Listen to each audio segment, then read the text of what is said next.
Five seconds.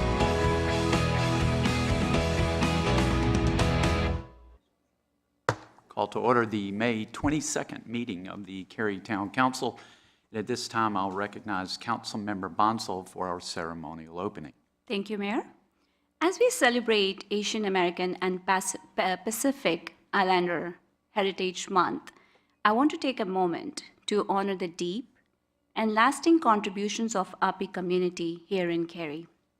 Nearly 1 in 5 Cary residents identifies in API a reflection of the rich diversity that shapes our schools, businesses, neighborhoods, and cultural life. From entrepreneurs and educators to healthcare workers and artists, the API community plays a vital role in making Cary vibrant and strong. To our API residents, thank you for your leadership, resilience, and love for this town we all call home. Cary is better because of you. As the first Indian American to be elected in Cary Town Council and the first Indian American woman to be elected in Wake County, I carry this responsibility with pride and humility. Representation matters, and I am proud to stand with you. And on a personal note, I want to give a heartfelt shout out to my mom and dad today, who are here today with us. Your sacrifices, values, and unwavering support have shaped the person I am today. And I'm so grateful for everything that you did for me. I love you. Let's continue to celebrate and uplift one another, not just this month, but every day. Thank you. Ms. Bonsall, before we do the pledge, can I call on Councilmember Smith? We have Memorial Day coming up, and he's our only veteran, and I would love to hear what he has. That would be wonderful. Well, thank you, Mayor. Just a friendly reminder to all that Veterans Day is celebrated here in Cary at the Veterans Freedom Park. I believe that's at 2 o'clock, again, off Harrison.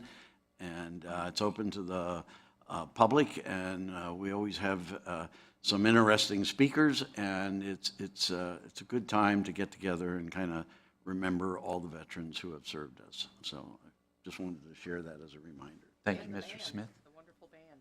And the wonderful Cary band, that's right. If you would join us for the Pledge of Allegiance. I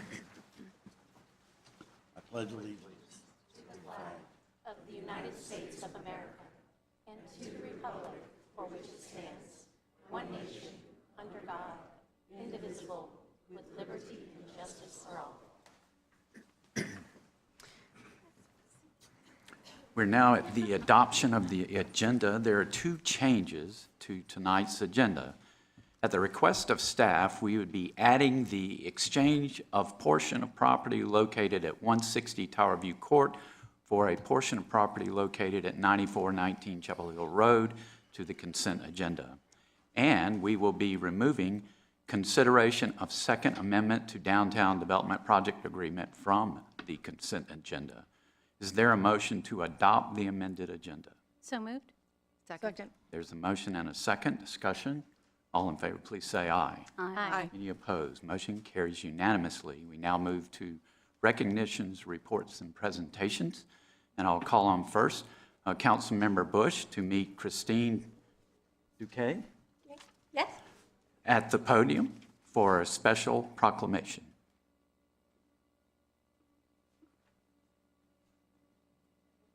Hi again. Good to see you. Good to see you. Thank you so much. Absolutely. That's what I thought. Good evening, everyone. Before I read today's ALS Awareness Month proclamation, I want to take a moment to recognize that there are a lot of awareness activities that happen in the month of May. Many of them are marked by important health awareness campaigns. In addition to ALS this month, we honor and remember those affected by brain cancer, by Ehlers-Danlos syndrome, lupus, cystic fibrosis, skin cancer, and mental health challenges, and so many others.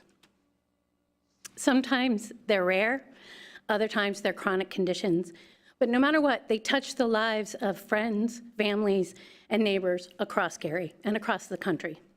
Each of these diseases and syndromes brings its own unique challenges, but they also share something in common: the need for greater awareness, increased research, compassionate support, and there are countless individuals who are touched in this community and across the world, living with an illness, many of which are invisible to your eye. But their courage and their resilience and hope inspires all of us. So as we recognize ALS Awareness Month and all of the other conditions that are highlighted this month, let's remember that each and every person's journey is different, and each and every person's journey matters.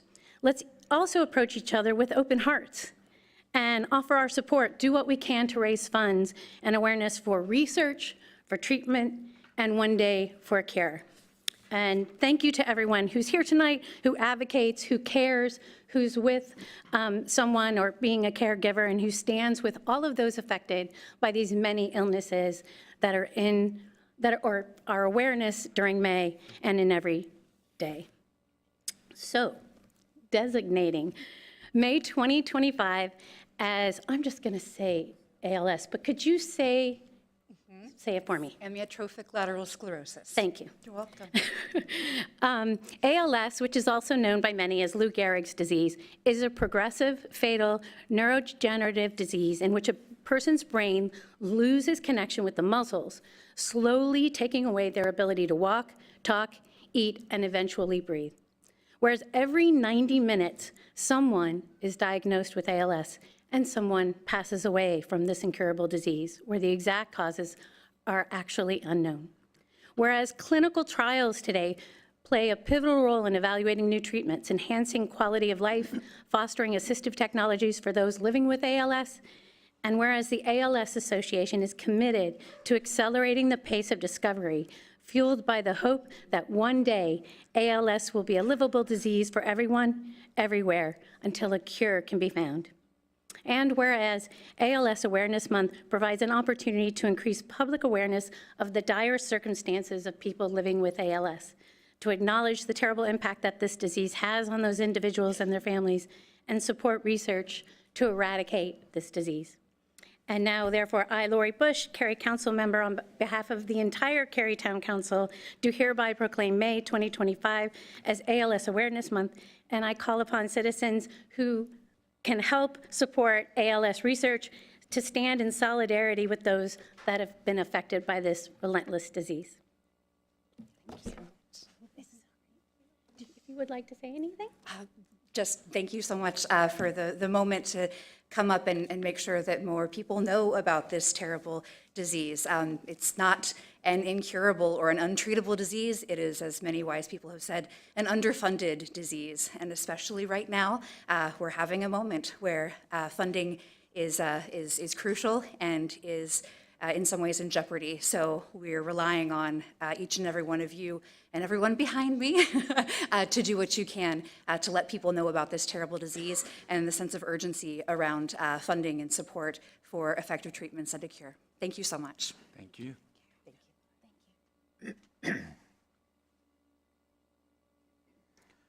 Our second proclamation is a presentation for the 25th anniversary of Kids Together Playground at Marla Durrell Park.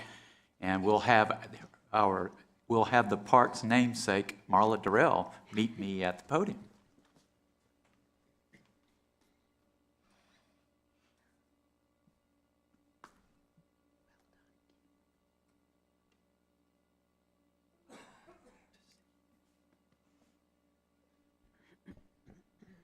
I'm sure Marla's going to talk about everything that's at the park. But I'll have to tell you, my 3.5-year-old grandson absolutely loves that park and loves being around the mixture of kids with abilities. What a special place. And seeing his joy, the joy on his face and the face of all the kids there is just amazing. And to know that you generated all this, that's pretty amazing itself. Anyway, we're recognizing quite a milestone today, 25 years. Recognizing the 25th anniversary of Kids Together Playground at Marla Durrell Park. Whereas in 1994, the Town of Cary's Park Recreation Advisory Board was asked to consider building an accessible playground. And whereas in 1995, Kids Together Incorporated, an all-volunteer nonprofit 501c3 organization, was formed to raise funds and provide support for an accessible playground. And whereas Kids Together Playground is a cherished jewel in our community, providing accessible play for all kids. Unique elements of the playground include a dragon climbing structure named Cadle, and a progressive design elements and landscaping, creating a play area where kids of all physical and mental abilities can enjoy fully integrated play in a multi-sensory environment that challenges both muscle and minds. And whereas the Kids Together Board of Directors works in close partnership with the Town of Cary to preserve the playground as an acclaimed example of accessible outdoor play, hosting special activities and events at the playground throughout the year, promoting a sense of inclusion among residents. And whereas it is important to recognize and celebrate the positive impact that Kids Together Playground has had on our community. Now, therefore, I, Harold Weinbrecht, Jr., Mayor of the Town of Cary, North Carolina, on behalf of the entire Cary Town Council, do hereby proclaim June 7th, 2025, as Kids Together Playground Anniversary Day, and encourage all of our residents to celebrate the playground's history and continue to appreciate its valuable contribution to the Cary community, proclaimed this 22nd day of May, 2025. Thank you so much, Marla.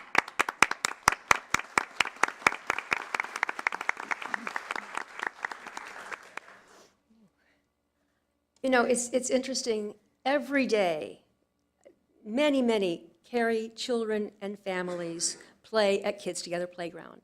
And I would bet you that most of them have no idea what it took to get that playground there. So I'd like to give you a little story tonight. And everyone in this story is real, except one person, and that is Beazle, who's just a kid in Cary. So I'm going to tell you about Beazle and the Kids Together Playground. Beazle was strolling along Thurston Drive. He had time on his hands from 3:30 till 5. He wanted to play, but he hadn't a clue of where he could go or what he could do. He kicked at a rock and it rolled down the gutter. He sat on the curb and started to mutter, "There's nothing to play in this silly old town." That's when he looked up and there was Bruce Brown. Now, Bruce Brown brought the idea of Cary's building an accessible playground to the Parks and Recreation Advisory Board in 1994.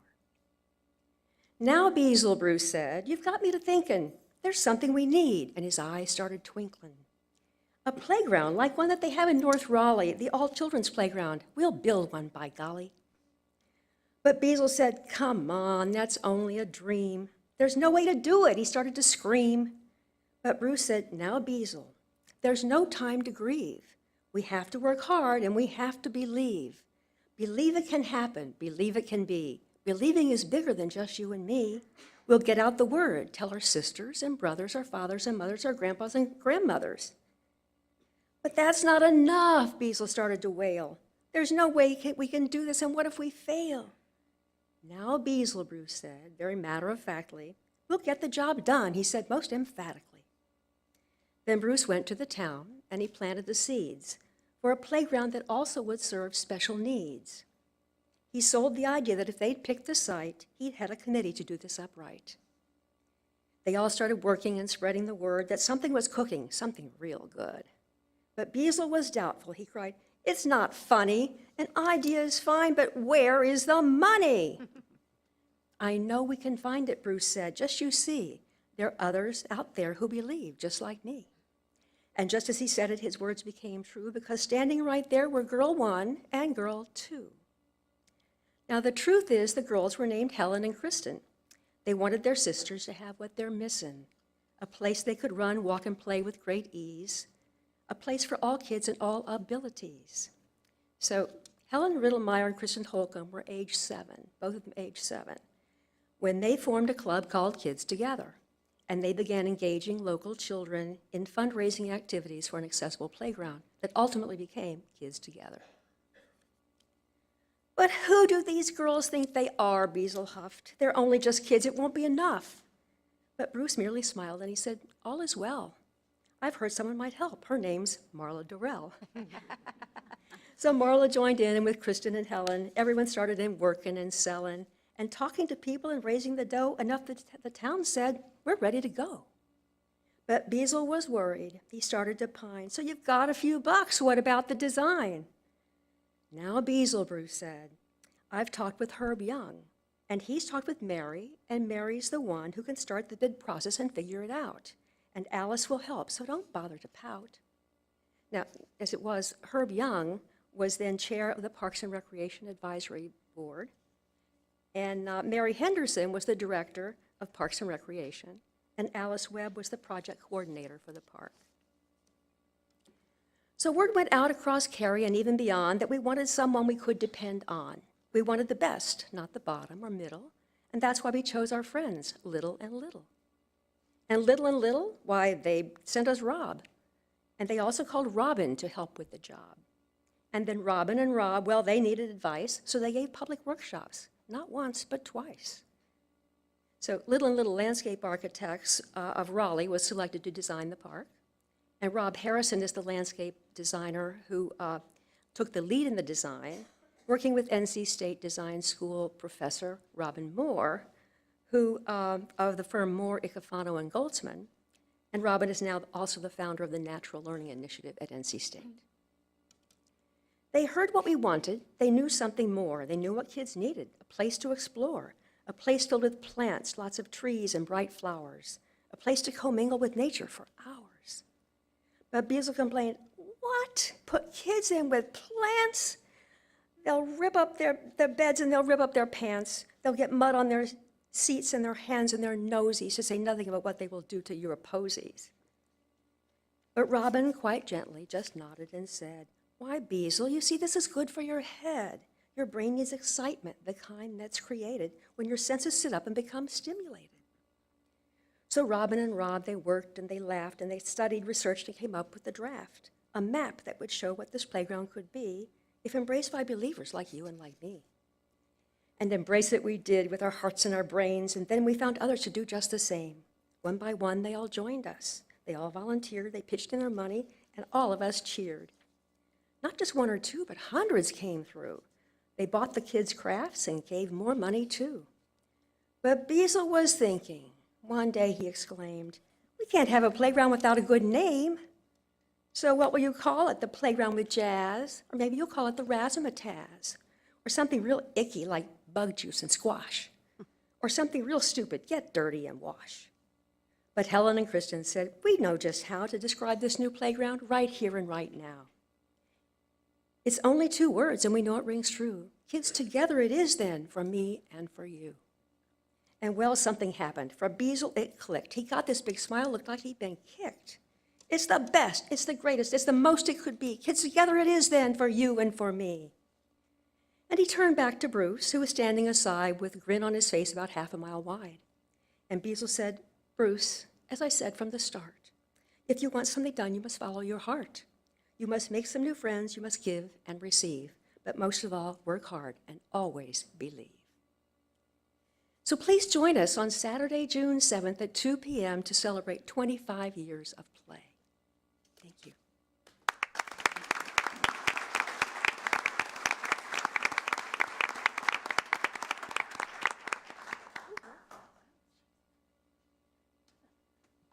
Marla, did you write that? That was impressive. Okay. Now it's time for the manager's update, and I'll turn it over to Assistant Town Manager Dana Widmar. Thank you, Mayor.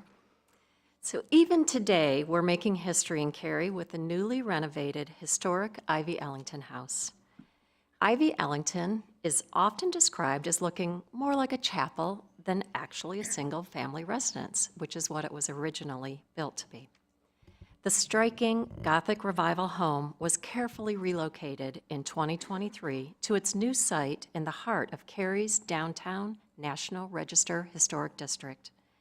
That day marked a meaningful moment for our community, one that was celebrated with pride and excitement. Now we get to see that it serves as office space for our downtown Cary Park staff, and the Ivy Ellington is once again open to the public, a beautiful blend of Cary's past and future. So as we reflect on how far we've come as a community, it's also fitting to look outward and remember the sacrifices that made our shared progress possible. With Memorial Day weekend ahead, may we all take time to enjoy the company of family and friends while honoring those who served our country and safeguarded the freedoms we cherish today. This concludes my report, Mayor. Thank you. We now move to our next item, Public Speaks Out. We've included instructions for speaking at this forum online and on the printed agenda. There were 3 opportunities to participate in Public Speaks Out through written comments, by calling in, or attending here in person tonight. And if you are here in person tonight and would like to speak, I would ask that you take a seat in this area over here that is highlighted. Public Speaks Out speakers have 3 minutes each for their comments. And my understanding is we have over 22 right now. 22 speakers, and if you do the math, there's a 1-hour time limit. There's not enough. So I'm going to ask everyone to be brief and not repeat. And if you can do that, then everybody has the opportunity to speak. And it's very important to me that I hear from everyone. So please, if you could help us out by not repeating, that would be wonderful. You may speak on any topic that is not a public hearing. The only public hearing we have this evening is on the budget. So as long as you're not speaking about the budget, you can talk about anything you want. The 3-minute time limit will be enforced, not to be rude, but to be fair to all of our speakers. Again, we have a 1-hour time limit.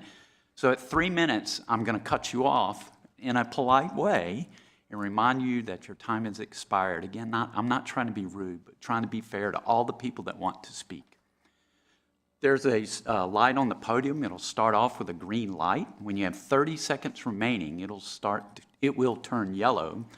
And when your time has expired, it will flash red. And again, for the 3rd time, I'm going to interrupt you at that point, and I'll try to be as kind as I can, but we want people to move along. And if you're behind the speaker speaking, the clerk will call on the current speaker and tell the next speaker if you would be over the stairway so we can move quickly, again, so everybody can have an opportunity to speak. That would be very beneficial to all of us. I would ask that all of our speakers be respectful in their comments and direct the comments to the entire council, not to an individual. And I thank everyone in the audience for understanding that this is a business meeting. Do not applaud, make remarks from your seats, clap, use props, or anything that may distract from this meeting. So now is the time for Public Speaks Out, and I'll call on the clerk to read any written comments and call on any registered speakers. We had 17 written comments and 22 registered speakers.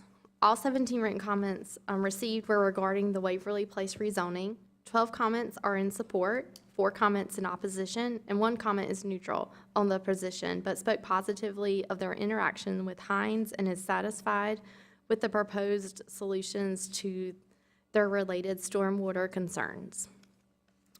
Our first speaker is Deborah Abdullah, and then our second speaker is Sally Spencer.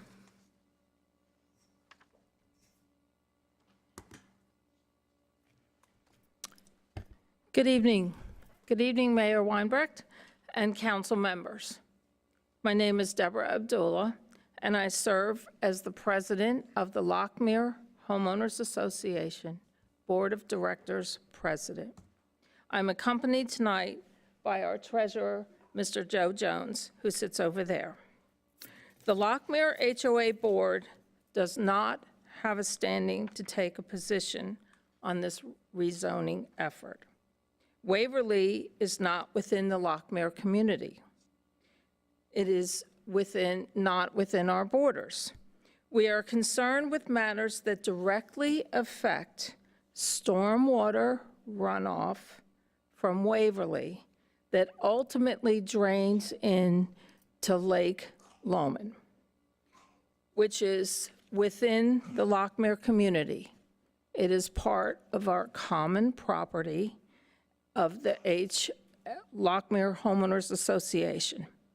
The board manages the maintenance of all common property within our borders. I might add, we have 10.5 miles of trails, 3 lakes, ponds, swimming pools, tennis courts, and other features in our neighborhood. It's a huge undertaking. The board has had 2 meetings with the Hines Development, one on August 26th, and a second one on February 24th of this year. At that meeting, we had our engineer, who frequently helps the Lockmere HOA Board with our engineering problems, referencing specifically our lakes and other features of our property. Hines also brought their engineer at this particular meeting.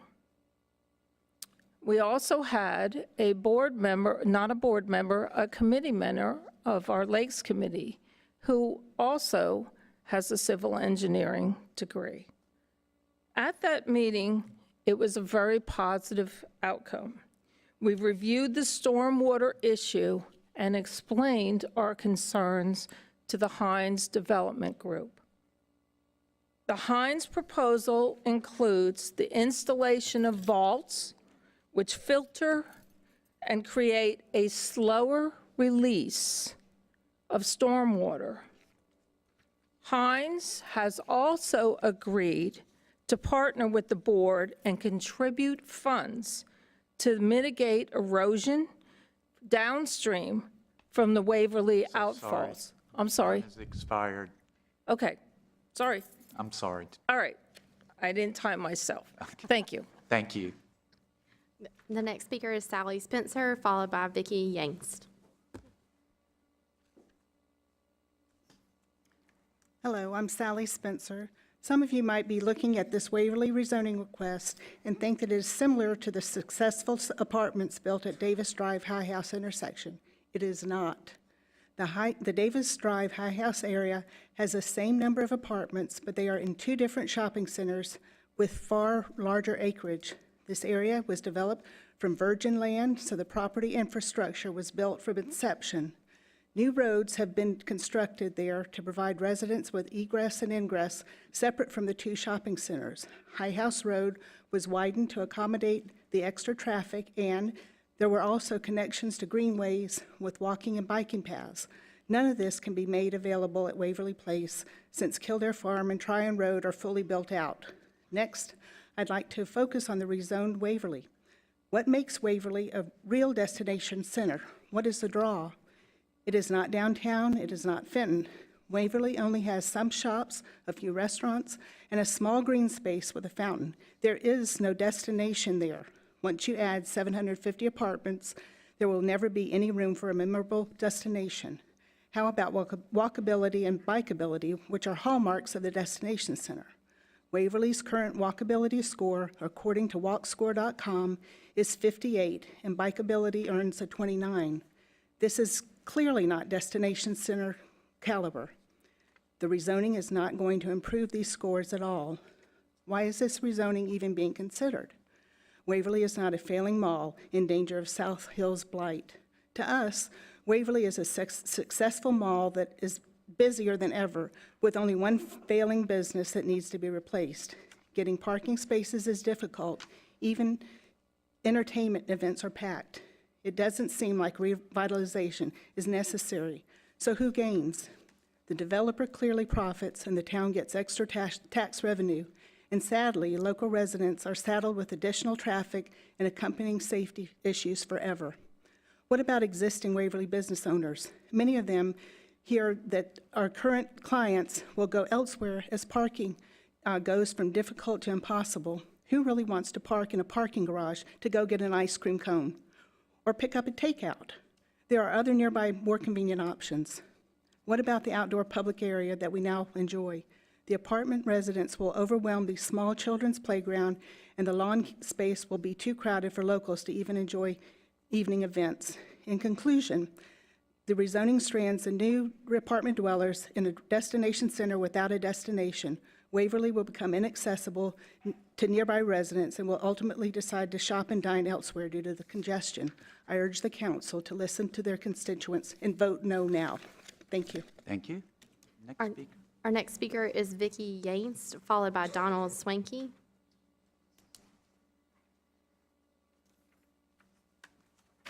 Good evening, council members, Mayor Winbreck, and fellow residents. My name is Vicki Yinks, and I'm here because I care deeply about our community. I am all for an improved enhancement for Cary and Waverly. When the town adopted a plan 8 years ago, the traffic and infrastructure demands were very different. But even then, 7.74 acres would have been too small to justify 750 units. This proposal represents the extreme level of density, the highest density in Cary. And this outcome is critical for Waverly, local residents, and the town. I've spoken to many of my neighbors, and yes, there is a highly shared concern. We all want what's best for our town, a place that is thriving, inclusive, and sustainable. I moved to Cary in the 1980s for great amenities, convenience, and safety. And town of Cary, you've done well. As we continue to grow and change, it's important that our decisions reflect the values and priorities of the people who live here. I urge the council to please reconsider a 3- or 4-story apartment rather than a 7-story apartment. This will blend in better, and we all can have a win-win solution. This issue doesn't just affect a few of us, it affects the long-term well-being of everyone in the community. Growth, when guided well, can bring benefits, but I stand here to remind us that growth alone is not the goal. Without a strong, connected community, growth can become a source of division and displacement rather than a foundation for shared success. I understand the difficult choices you face. I urge you to listen to the voices of your constituents. And we seek collaboration, not opposition, and find solutions that benefit all. While growth is essential, the community should take precedence over excessive development in an unsuitable area. Please say no to the current Waverly rezoning proposal. Thank you kindly for your time, service, and your consideration. Thank you. Next speaker. Next speaker is Donald Swanky, followed by Renee Miller. Good evening. Thank you for the chance to speak tonight. My name is Don Swanky. I come at this from a business perspective. We own a suite across the way. If you look over there, there's building 570, 580, 590. They're 30,000 square foot buildings, but everyone owns individual suites. So there's about 20, 24 businesses there. Most of it is medical in nature, not all. So I have a healthcare practice there. I do oppose rezoning as it's untenable due to the enormous scope and density. I won't go into detail on that because you hear it before. But with 750 units across 7.75 acres, I ran some numbers. This is higher density than the borough of Manhattan. Worse, it's a higher density than the highest density present in New Jersey called Union City, which is even bigger than Manhattan. So the question is, why would we want to emulate Union City, New Jersey. People leave New Jersey to come here, including me. I can't go a tenth of a mile without seeing New Jersey plates coming at me. But the second more importantly issue to me is the traffic. I come to you with 14 years' experience, 3 to 4 days a week on presence there, seeing what happens. As you know, the Chick-fil-A restaurant now uses Colonnades Way and New Waverly and part of Tryon in busy days as their line for the Chick-fil-A drive-through. So that's a dangerous situation. As you can imagine, with about 22 medical practices there are hundreds of people coming in for Medicare, for medical care, Medicaid, Medicare, private practice. And I have seen no less than 5 or 7 EMS emergencies come flying in there in a given year. If they can't get in there, yes, doctors call EMS, right? If they can't get in there to treat that patient and get them out, possibly to Western Wake Med, that is a real concern. So with existing traffic, adding another 1,000 vehicles, if you take 1.5 cars times that, or 2,000 vehicles if higher, you have to question whether this is a sound alternative, and the impact from small private practices, specialty practices, to Duke Medical, which is not part of our 3 buildings that are the next one over to the right. Do they want to put up with this risk of not getting their patients treated? Even to the point of serious medical risk if an EMS can't get in there. So in summary, I'm doing the Cliff's Notes version here because I have 3 minutes. But I'm very concerned about the impact on Cary in that area is enormous density. And I think we need to think about the medical practices there that Cary desperately needs, whether it's GPs or specialists or Duke Medical. We don't want to see them leave. If they can't get in there with their clients and patients, this is a huge risk for them. So I'd ask to consider us to scale that down. Thank you. Next speaker, Our next please. speaker is Renee Miller, followed by Marie Martin.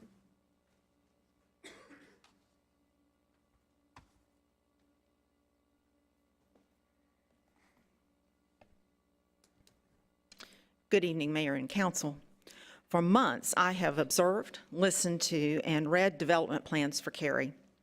This council's discussion of the Regency apartment development at last month's council meeting inspired a new thought about this area. What if we looked at these projects as something bigger? South Cary is home to some of the earliest planned communities in North Carolina, including Kildare Farm, McGregor Downs, and Lockmere. This region set the tone for future residential development in Cary for many years. People who live in this part of town have grown to expect a certain level of planning. Now these communities are changing. Substantial rebuilding in McGregor leads the way, but many of us realize that more changes are coming. This part of town needs to address housing and business needs with a modern 21st century model. Developers are presenting plans to improve allegedly failing shopping centers and office parks that are less than half occupied. Citizens might argue as to the current success of Waverly, but most would agree that its success has ebbed and flowed over the years. A quick look around the internet shows that office occupancy rates are low in the area. The ways we shop and work have changed forever since the pandemic, and we need to meet this new challenge. When Cary has had districts that were perceived as needing extra attention in its past, it has created a plan. I believe that establishing a Waverly Regency Center plan, like the Alston Activity Center plan, could be beneficial to solving some of the redevelopment conflicts in South Cary. Unfortunately, the Imagine Cary Community Plan is too vague in its definition of a destination center for this case. Planning specifically for the area, including the destination center at Kildare and Tryon and down through Regency Park, could provide guidance for developers and a vision for citizens.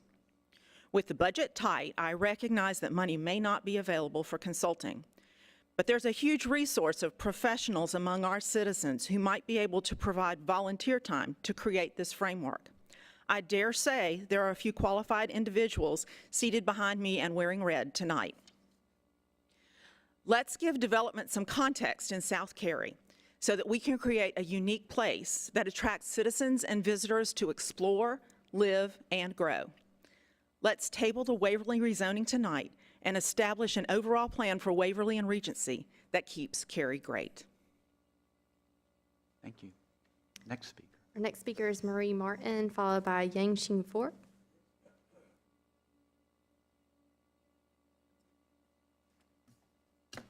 Good evening, Mayor Weinbrecht and other members of the Cary Town Council.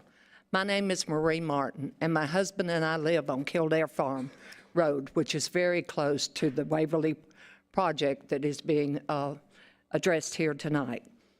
We moved to Cary 8 years ago to be closer to our son and our grandson, who is now almost 19, and severely autistic. Finding a one-level home in a quiet residential area was difficult, but we chose this location because of the stability, safety, and community it offered. The peace of mind matters deeply when you're caring for a family member with significant needs. Our neighborhood is not just a set of houses. It's a carefully chosen environment, one that supports families like ours who needs calm, predictable, accessible surroundings. Kildare Farm is already overburdened.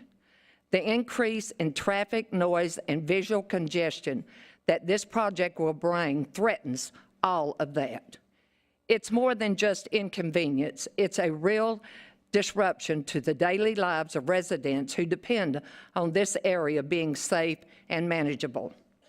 Today, I stand before you with real concern about the proposed rezoning that would allow 750 apartments in 7-story buildings at Waverly Place.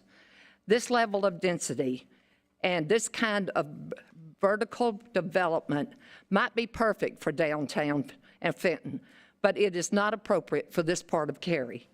Apartments, towers cannot be shoehorned into a community built around single-family homes, quiet streets, and long-term residents who value connection and consistency.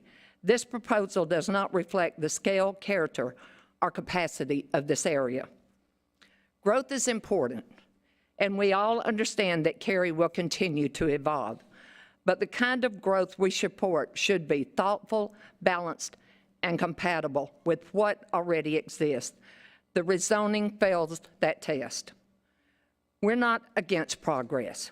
We're asking for responsible growth and respect for the people who already live here, who chose this area because it was right for their families, their needs, and their future. Please vote no on this zoning. Preserve what makes this part of Cary special, and protect the residents who have built their lives here, not just for themselves, but for their families and their loved ones as well. Thank you. Thank you. Next speaker, please. Then following Yang Xing, Arlene Katiba. Good evening, Mayor and council members. My name is Shim Moik, and I'm a resident of Lockmere. My family and I moved here in April of last year, drawn by the quiet, family-friendly character of the neighborhood, which felt especially important to us because we were expecting our first child. Our son, who was here earlier crying in the corner, now 11 months old, attends daycare at Guidepost Montessori at Waverly Place. Finding the right daycare was not easy. Our son has a medical condition, so we had to be especially thoughtful. Guidepost has been a lifeline for us, our second daycare as well, and Waverly Place has become part of our daily rhythm. That's why I'm here tonight, respectfully asking you to vote no on the proposed rezoning and development at Waverly Place. When I pick up my son in the evenings, I routinely sit in traffic on Tryon Road, waiting to turn left into New Waverly Place. That's where the Chick-fil-A is. The turn lane backs up so much that my car often juts out into oncoming traffic, and that's where my baby's car seat is. Thankfully, he's not in the car during that moment, but it worries me every time. And it's not just an inconvenience, it's also a safety issue. The daycare has already had to call an ambulance for my son. Minutes matter. If traffic increases because of a 750-unit development in a 7-acre area, how will emergency vehicles even reach our children? I'm also concerned about what a prolonged period of construction will do to the environment my baby spends every weekday in. Noise, dust, fumes, It's not just disruptive, it's harmful. If this development is approved, I will likely be forced to pull him out of daycare, which is a stressful prospect for any parent, but even more so potentially devastating for the daycare and other surrounding businesses at Waverly Place. And even after construction, with the influx of new residents and vehicles, I believe Waverly will no longer feel like a safe or convenient place for young families. I will avoid it, I believe, due to the traffic and the density in the area, and I believe many others will too. I've spoken to several young families in Lockmere, and every single one has said they oppose this plan. We are not against growth, but this is not responsible growth. Waverly Place is a hotspot and already bustling, as several pictures taken earlier this week can attest. It doesn't need rescuing, it needs preserving for the families, the children, and the local businesses that make Cary such a special place. Please vote no. I implore you to consider the voices of young families in the area and to protect the community you've worked so hard to build. Thank you. Thank you. Next speaker, please. Our next speaker is Arlene, followed by John Long and Gregory Cannon.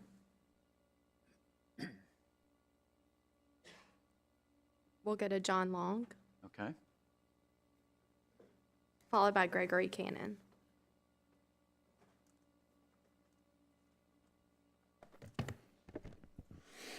Hi, everybody. I'm John Long.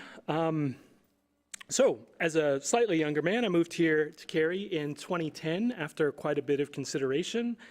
The main draw was just, it was an East Coast tech hub, and it had a stellar cost of living. And we're still an East Coast tech hub. So, what I want to say is thank you to the council and fellow citizens. A lot of you all have been doing work to make my life better transparently to me, and now I'm trying to get to the point where I'm giving back and speaking out, participating in our community. So I thank you for the opportunity to do so. Also, really touching to hear the story about Kids Together Park. My daughter grew up playing there, and it means a great deal to our family. So, regarding Waverly, one of the main concerns I had when I started researching this was power demands. And I saw no mention of the increase of power demands that this 750 units and extra would be placing on our area. So with that, I also thought this is an excellent opportunity for us to take the area that has been created and crafted by Cary to be such a desirable area for developers and take that as an opportunity to actually demand that these developers start participating in our energy needs through things like solar offsets and whatnot. So with that, I wanted to bring up the power demands. Traffic, I don't want to harp too much on because that seems to be a hot topic that's covered. I didn't get the note about wearing red tonight because I'm kind of new to this, but we can fix that in post, it's fine. Regarding the traffic study, specifically the Kimley Horn document on the website, I was a bit disappointed when reviewing this. To me, I would say it was low effort and has some issues with the math that ends up being a little bit developer friendly and not really capturing the entire picture of what it's going to look like ingesting that many people in the area.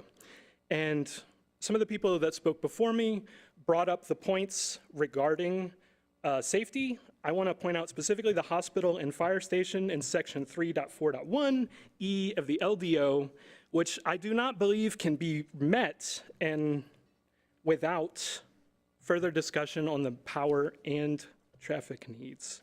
So an independent traffic study would be much preferred than one that is a business partner of the developer. Thank you. Thank you. Next speaker, please. Next speaker is Gregory Cannon, followed by Paul Zarian. My name is Gregory Cannon. I'll try not to be repetitive. I had prepared remarks, so I'll have to just wing it now. I want to start off as sort of the framework of a family man. we moved to Lock Point Drive, 129. We're at the end that's closest to Waverly. We're a fifth a mile from where this proposed development is going to be. When we moved in 22 years ago, Tryon was 2 lanes. Highway 1 was 4, and Kildare wasn't much bigger than it is what Tryon was. And things have changed a lot. My children have grown up going to Waverly. My wife and I ate it, and Ringo, the first week it was open, she still gets special treatment when we're there. But I think that, and our kids still play there. But I think the way we need to develop this is better than what's considered. I just can't understand how this density of development is going to be helpful to our community. I want the council to think about your neighborhood and where you live, and what is going to be, a fifth of a mile from you. What kind of environment would that change for you? I think that, that's what everyone here is concerned about, is the change in our community. Now, I don't want to repeat everyone, but one thing I do want to I do want to address is the concept of affordable, land and housing. I understand that's a concern. It's a concern across the country from San Francisco to Boston. No one seems to be able to figure it out. It really should not be on us to get the solution for here. We should work, of course, as a community, as a town, to improve housing affordability, but I just don't think this is the answer with this density of development. As has been mentioned, this is huge density. I grew up in Houston. I know what congestion is. I went to school in Boston. I know what congestion is there. I went to medical school in Nashville, and I know what it was then, and I know what it is now, and it is a lot different. I do not want the town of Cary to become the city of Cary. So let's not hasten that kind of inevitability. When I drove down Kildare Farm to here, I paid attention. I crossed over Highway 1. It was stopped in both directions near the Cary Parkway exit. As I passed the buildings, Cary Hospital is 6 floors. Everything else is 5, 4, even recent developments here. There was a water tower, there were 2 church spires. Those were the only things that would be higher than 7 floors. So why are we now having a 7-floor building in an area that really, this just would not fit? So I just hope that you consider this in your decision-making tonight, and I'll yield back part of my time. Thank you. Thank you. Next speaker, please. Next speaker is Paul, followed by Jamie Swedler. Good evening. My name is Paul Zarian. I'm responsible for the Carolinas for Hines, the owner of Waverly Place. I'm also a citizen of District C. Knowing that the details of the application will be presented later, I thought I'd speak to our intent behind the rezoning. Waverly Place is a jewel for our community. As a resident, I knew that well before we acquired the property 3 years ago. In order to reach their potential, jewels need to be polished. Retail changes over time. We've seen that, including here in Cary. We're in the midst of another change, one where people increasingly stream movies from home. That creates a challenge, but also an opportunity. When we considered what could replace the theater, our only goal was to do what was right for Waverly and for the community. Yes, it needs to be financially viable to convince an investor and a lender to provide the capital to build it. But no, we are not motivated by short-term profit. There's other things that could have been done here without a rezoning, but they wouldn't have been the best outcome for the property. We're in this for the long term. As we considered potential uses, residential provides the best of all worlds. It's a welcome source of business for our retailers, allowing them to continue to serve the community. It allows us to attract the next generation of retailers and restaurants, making Waverly even better. It helps chip away at our region's housing crisis. And it does so in a format that promotes walkability, that doesn't require developing forests or farmland, and is close to employment. It also does so in a context that fits the surrounding area. This won't even be the tallest building at this intersection. There's no direct access to surrounding neighborhoods, and a 600-foot buffer separates the property from the closest home. There have been concerns that Waverly will become inaccessible or unwelcoming to the community. I won't allow that to happen. And that would defeat the entire purpose of what we're doing. The whole intent is to make Waverly successful for the long term and even better for the community. I believe our actions have demonstrated that. We've met with everyone who's reached out to meet with us. We've created a website and a 30-minute video on the details of our proposal. which has over 8,500 views. I'm proud of what we're doing here. We're ready to make Waverly great. Should you endorse our vision, I promise I'll do everything I can to live up to the standard of excellence that you've created for Cary. Thank you for your time. Thank you. Next speaker, please. Next speaker is Jamie, followed by Blair Hatcher. Good evening, Mr. Mayor, members of council. I'm Jamie Schwadler with Parker Poe, and I stood at this very podium about a year ago talking about how Waverly Place was placed in a destination center which invites vertical mixed use and structured parking. It expects a mixed use building with residential above and retail below as a predominant use type in the destination center. And the combination of these elements almost guarantees the type of intensity that we're talking about here. And there's so many things I'm proud about this project. I could really use all 3 minutes to talk about them. But I'd like to focus on the fact that we heard the citizens and we recognize that change is hard. And I'd like to talk about the 3 key issues that they've raised and what we've done over the past year to try to address those concerns: stormwater, traffic, and building certainty. With respect to stormwater, we committed to green stormwater infrastructure and to reduce the peak flow and to treat that flow to the 25-year storm. We also agreed to the underground storm vaults that the president talked about. Those would hold the water, they'd retain the water, they'd filter it, and they'd also slow its release over time after removing that sediment and trash. Today, that water sheet flows into the lake, and without this rezoning, that's the condition that it would be remained. We also reached an agreement to contribute to those off-site stormwater issues that Lockmere is experiencing. And again, all of those solutions will only occur because of this redevelopment. They won't occur without it. We also heard traffic. After meeting with the neighbors in Waverly Place from Lockmere, we understood that there were some criticisms with the TAR and that they felt that it was overestimated. And so we redid the TAR. We took out the captured from the bike lanes that we would have gotten credit for, and we took out the movie theater trips and included those in, sort of overcounting. So the worst case scenario, and still we're only talking about a 2% increase in traffic, which is just not enough to justify all of the improvements. Still, we added 2 turn lanes on Tryon going into Kildare and also into the Chick-fil-A drive that was talked about before. We extended that storage, preventing the condition that the young lady talked about earlier. And more recently, we added an eastbound dedicated right turn lane into Waverly Place, where most of our residents are going to be pulling into that garage. None of these will happen without the Waverly Place rezoning being approved. Finally, with respect to use certainty, we could build 85 feet building today. It could be office, or it could be commercial with the right setbacks, and we don't have to deliver any housing whatsoever. But what we did is committed to some housing that is meaningful in ways that provide some affordable housing, and we extended that affordability period to 30 years. We also limited our building height to 85 feet. We ran a drone. We ran 2 balloon tests from the highest point on the site just to show that worst case scenario. And even in those conditions, you could not see the balloon from the lake, you couldn't see the balloon from Summerview, you couldn't see it from ambiance. Our closest neighbors are simply 2 football fields away, and they're separated by office parks and an existing stand of trees. We also increased our masonry commitment to 40%. We screened our garages. We increased all the architectural things that you don't normally get in these types of cases. And we produced renderings and showed those to the neighbors. We appreciate your time. Thank you. Our next speaker is Blair Hatcher, followed by Margaret Perry Warner, followed by Amy Tremaine.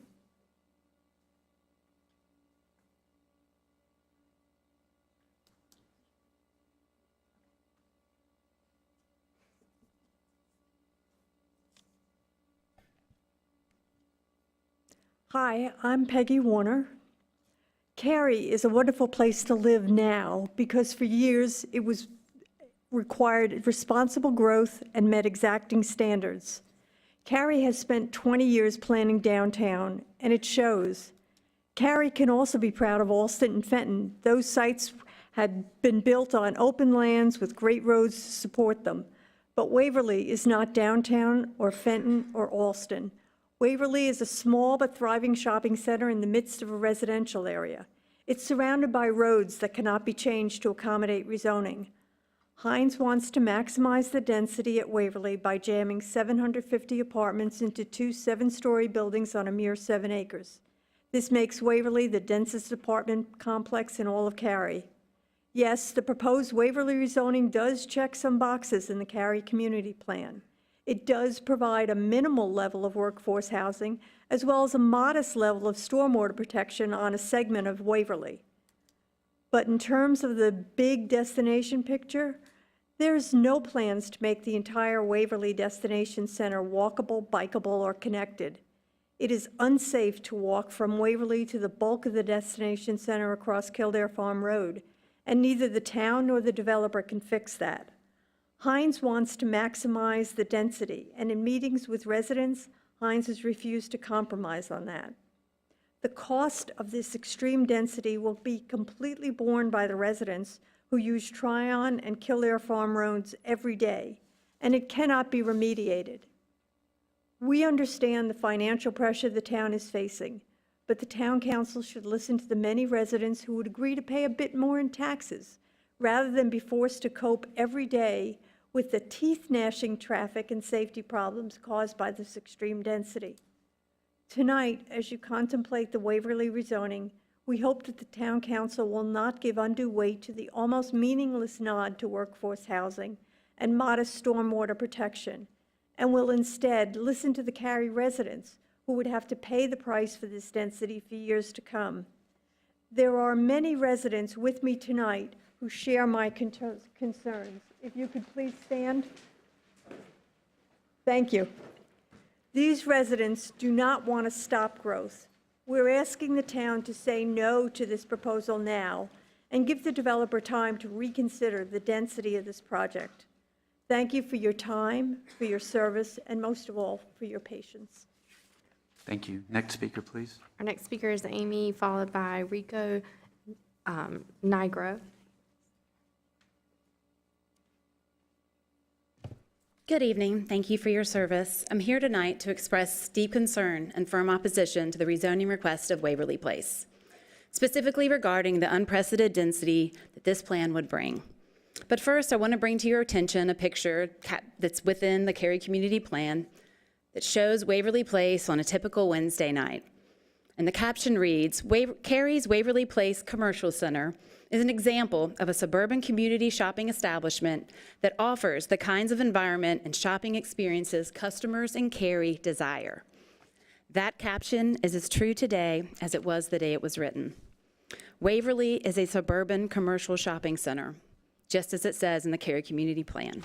It is surrounded by mature and established neighborhoods. The SHAPE chapter of the Cary Community Plan directs us to encourage future growth at appropriate locations and densities, and to foster mixed use that is walkable, pedestrian-friendly, and integrated. None of these conditions are present, and nothing in this proposal creates that.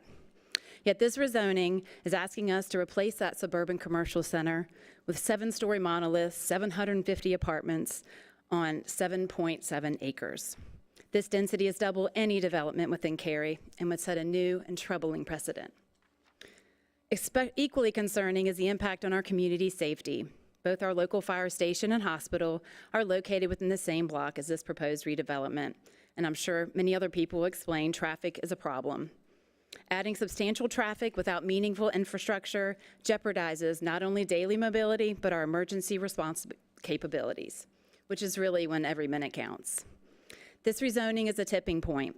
It represents a departure from Cary's established vision, our clearly articulated growth guidelines in the Cary Community Plan. The ripple effects of this density on traffic, pedestrian safety, environmental risks, and emergency response cannot be ignored. Responsible growth means aligning development with infrastructure capabilities and community character. It means prioritizing long-term sustainability and safety over short-term gains. I therefore call on you tonight to vote no and honor the principles that you adopted and we created as a community in the Cary Community Plan. Anything less breaks the promise you made to everyone when you endorsed that plan. Please protect our community, protect our safety, and put Cary's long-term wellness ahead of short-term interests. Thank you for your time. Thank you. Next speaker, please. Next speaker is Rico, followed by Elizabeth Slight. Good evening, Mayor and Town Council. As your constituents, we respectfully ask for you to be our advocates and to vote no for the Waverly rezoning based on the current proposal. It makes it 2 times the density of any other development in Cary and with the highest stories of buildings. As recommended by the town, we met with the developer to hopefully work out a compromise solution that satisfied both parties. We proposed a maximum of 4 stories and 350 apartments, which was rejected by the developer. We all want Waverly to continue thriving as it is today, and one failing business does not mean the entire shopping center is in danger. After meeting with most of you individually, and thank you for meeting with me, you mentioned that the following items are key in your decision-making process tonight. 1, traffic, mobility, and emergency service impacts. The density of this proposal will only worsen all of these items and already the strained infrastructure. We just can't ignore the issue, and it will definitely get worse with this and other planned developments in the area. DOT data from 2023 shows Kildare Farm and Tryon as having one of the higher accident rates already in Cary. Even if the town doesn't own the roads, it still has the fiduciary responsibility to ensure the safe environment for all residents. 2, vision or the right fit for the area. Per Policy 5 in the Live section of the Cary Community Plan, it needs to transition to or fit with the area, which it does not. A town email stated it would not be visible from Lockmere, which is incorrect. Some areas of Lockmere can already see the current 2-story buildings in Waverly. 3, affordable housing. With only 10 units or 1.3%, there is basically no contribution to affordable housing. And with the rents, I'm not sure who could afford them anyway. None of these items were satisfied, and there are no true enhancements to the community or Cary, besides tax revenue, which we were told does not go into your decision factoring tonight. If we take out the emotion from us, the return on investment and tax revenue, it just doesn't make common sense. We need to learn from history and mistakes made in other areas like the Northeast, where I moved away from 28 years ago. We support responsible growth, reasonable tax increases, and some cost cutting, which we realize makes your job difficult. As mentioned in the 520 Cary news release, it's people first philosophy that drives Cary. So it's time to put a stake in the ground, and please support your constituents by voting no. We want to maintain the town of Cary and not become the city of Cary. Sorry, that's a do. This proposal doesn't respect the context, the infrastructure, or community around it. Simply too large, too dense, too disruptive, and too dangerous for the area with the roads that are already overburdened and can't be expanded. Thank you for your service to our great town of Cary. Thank you. Next speaker, please. Next speaker is Elizabeth, followed by Frederick Rom.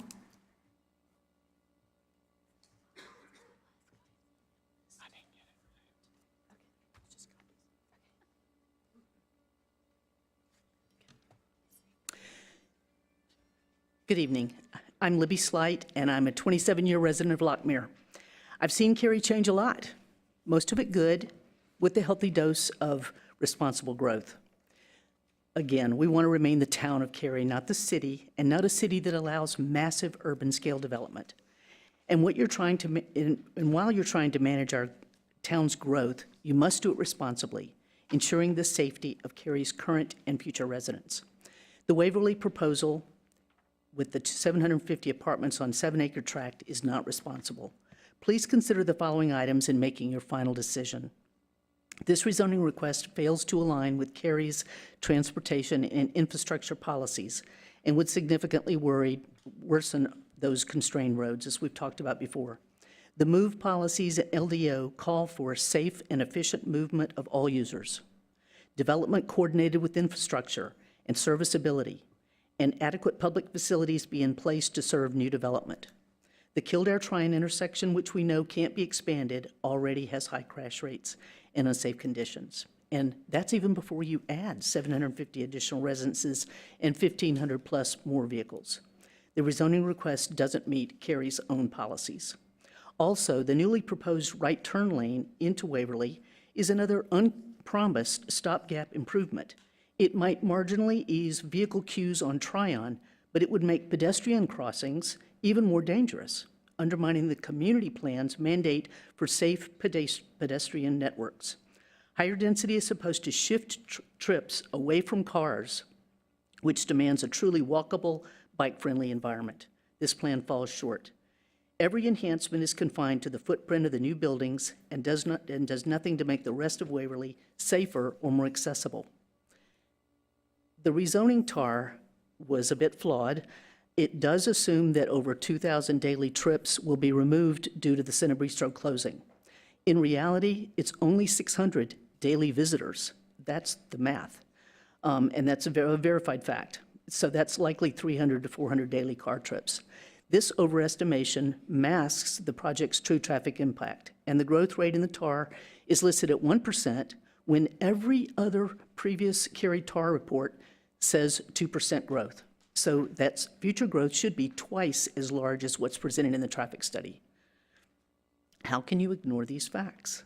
How can you ignore that this proposal does not meet Cary's own policies and community plans mandate? How can you ignore that the current infrastructure can and cannot handle and anticipate future growth for the long-term safety and quality of life for the area? This is not responsible planning. I urge you to vote no on this proposal now, but to work with the developer on a lower unit size proposal that meets Cary's transportation and infrastructure Sorry, I have policies. to Thank you interrupt very you. much for your time. Thank you. Our Next next, speaker, please. our next speaker is Frederick, followed by Charles Sirk.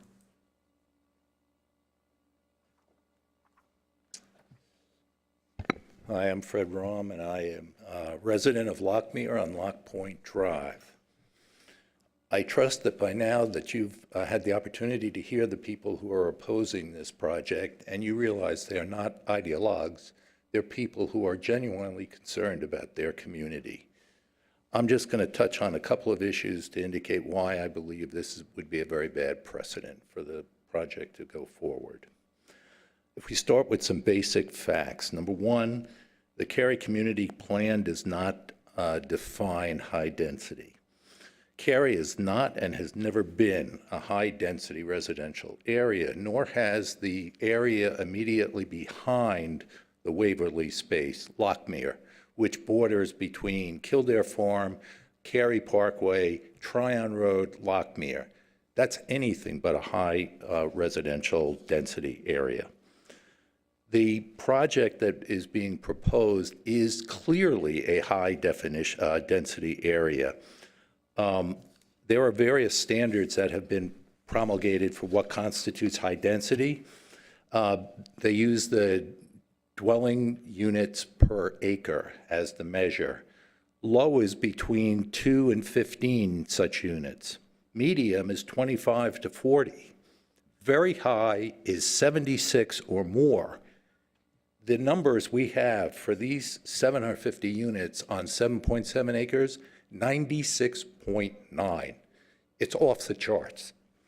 So the proposal is not simply a idea that they're going to build something and it's going to attract people and make this a destination location. This is really a development project that is using the label destination location to justify the use of high-density units. This proposal creates issues for this board and a number of questions.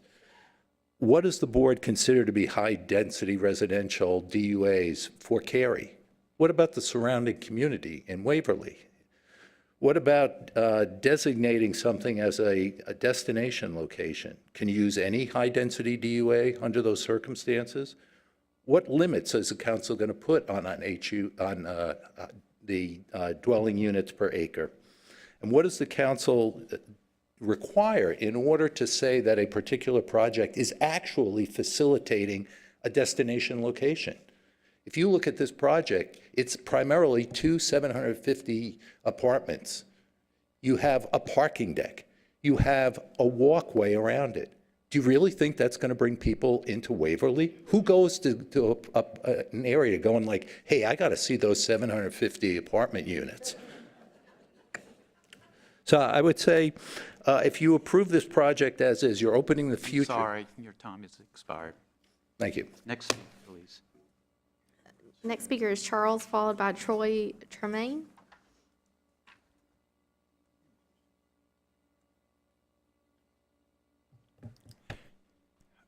Good evening. My name is Chuck Sirk, and I had the opportunity to speak to you guys last month. And it's the first time I've ever been here, and I was actually quite impressed when you guys shot down that Regency development apartment thing, saying you could find something better.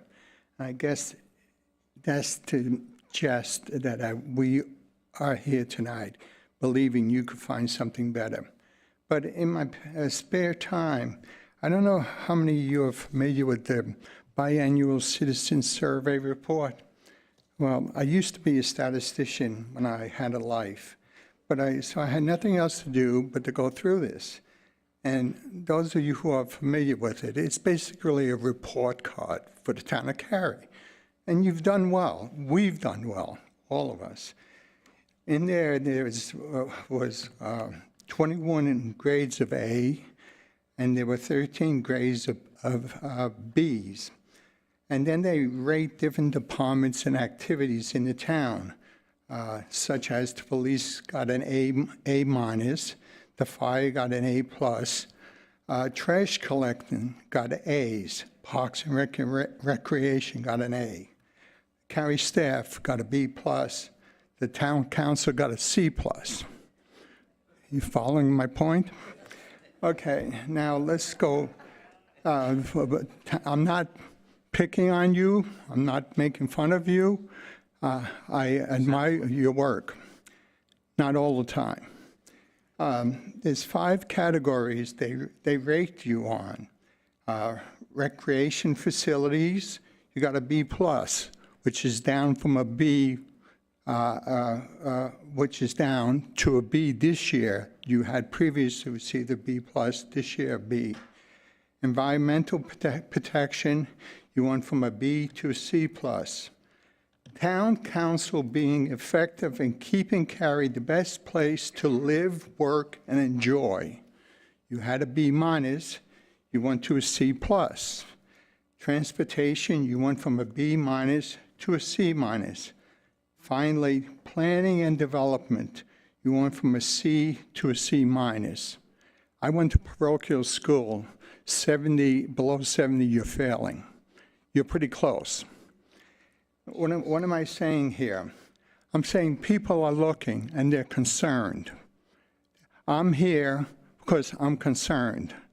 I'm not part of a campaign against you. Actually, I'm for you, and that's part of the reason I came here to Cary, was being a part of a great community, and I love it. I'm not opposed to growth. I sent you guys a letter. In the letter, it showed projections of growth. Sorry, I have to interrupt you. Your time is expired. Thank you. Thank you. Next speaker, please. Next speaker is Choi, followed by Cary.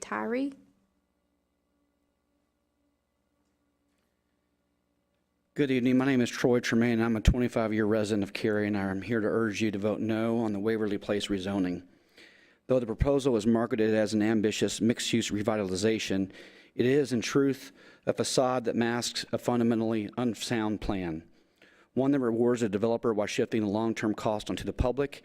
At the Planning and Zoning Board meeting, Katie Dry solely focused on the Cary community plan policies they believe they satisfy, but tonight I will focus on some of the many principles this project still fails to meet. First, the rezoning fully contradicts MOVE policy, which calls for true multimodal, complete street design. Beyond the one internal roadway labeled Circulation A, the plan delivers no additional protected bike lanes, buffered sidewalks, transit-ready streetscapes that would knit Waverly into Cary's larger transportation network. The limited improvements stop at the building's doorstep, while shoppers, employees, and nearby residents are left to navigate the same vehicle-centric layout that exists today. By failing to extend the fully accessible multimodal infrastructure across the entire center, the proposal does nothing to reduce Waverly's car dependence and violates the core tenet of Cary Community Plan. MOVE Policy 3 insists that we design transportation upgrades to context sensitive. They must respect surrounding character, match land use intensity, and add safe transportation choices beyond the car. Yet this rezoning offers nothing more than proposed painted crosswalks and shared bike lanes. There are no protected bike lanes, no wider sidewalks all around, and no external connectivity. The truth is, by adding 2 7-story buildings with thousands of residents to a car-dependent development is highly irresponsible. High-density living on low-capacity infrastructure isn't balanced as negligence. By ignoring the clear link between land use and mobility, the proposal breaks MOVE 3's policy and trades true progress for a coat of paint. Every other destination center in Cary commits to real plazas, open green spaces, and events that draw in the local community. Here we get 15,000 square feet, which will likely be tucked behind the gates of the residents, outdoor kitchens, pool parties, roof decks. Meanwhile, the quaint Fountain and lawn area in Waverly draws families in today would be absorbed by thousands of new residents and be crushed by its own popularity. That's not enhancing anything, it's overcrowding. By now providing complete street designs, offering true multi-mode choice, sacrificing connectivity, and failing to integrate with surrounding streets and greenways, this proposal fails almost every measurable objective of the MOVE chapter and undermines the destination center vision for the Cary Community Plan. Bottom line, all the benefits are limited and internal to the developer, while all the costs, such as traffic, congestion, loss of community space, diminished commercial vibrancy, are external to the Waverly and its neighbors. A true revitalization of this space would knit Waverly back into the town's fabric. I have to Thank you. stop you now. Next speaker, please. Our next speaker is Terry, followed by Thomas Pavlik. Thank you, Mayor. Thank you, Council. I have never done anything like this before. I am not an expert. I am a small business owner, and I know business. I don't know all the regulations and all the things we're talking about. But I first want to say, if you guys watch any Tiki-Taki or anything like that, I was scared as hell to get up here. I didn't know what I was going to get into tonight because you see all these crazy things on Tiki-Talk, and I didn't know people were going to be screaming, yelling, going crazy, whatever. So this is really refreshing that all of us have all these different opinions in today's political world, and we can come together and do this. So thank you. I obviously am in favor of the development at Waverly Place.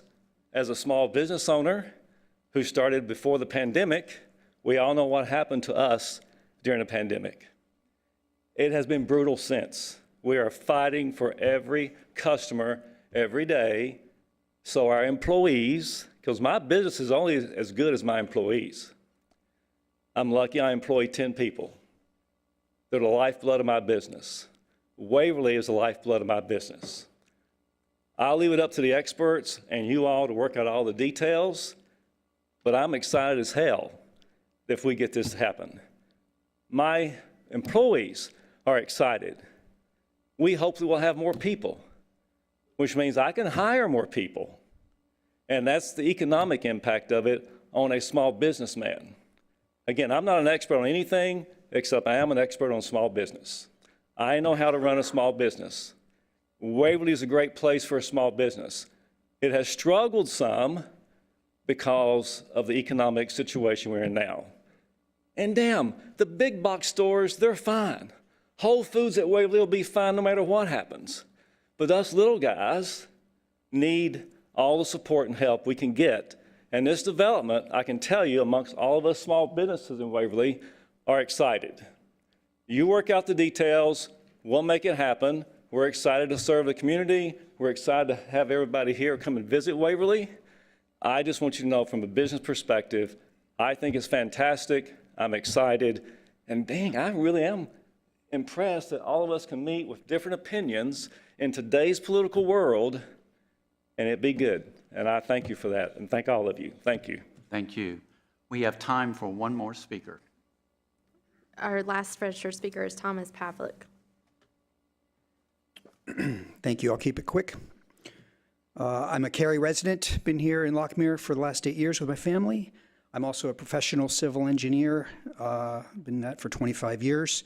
Last October, I sent 26 written comments on the traffic report to the Cary Planning Department, the Cary traffic engineer.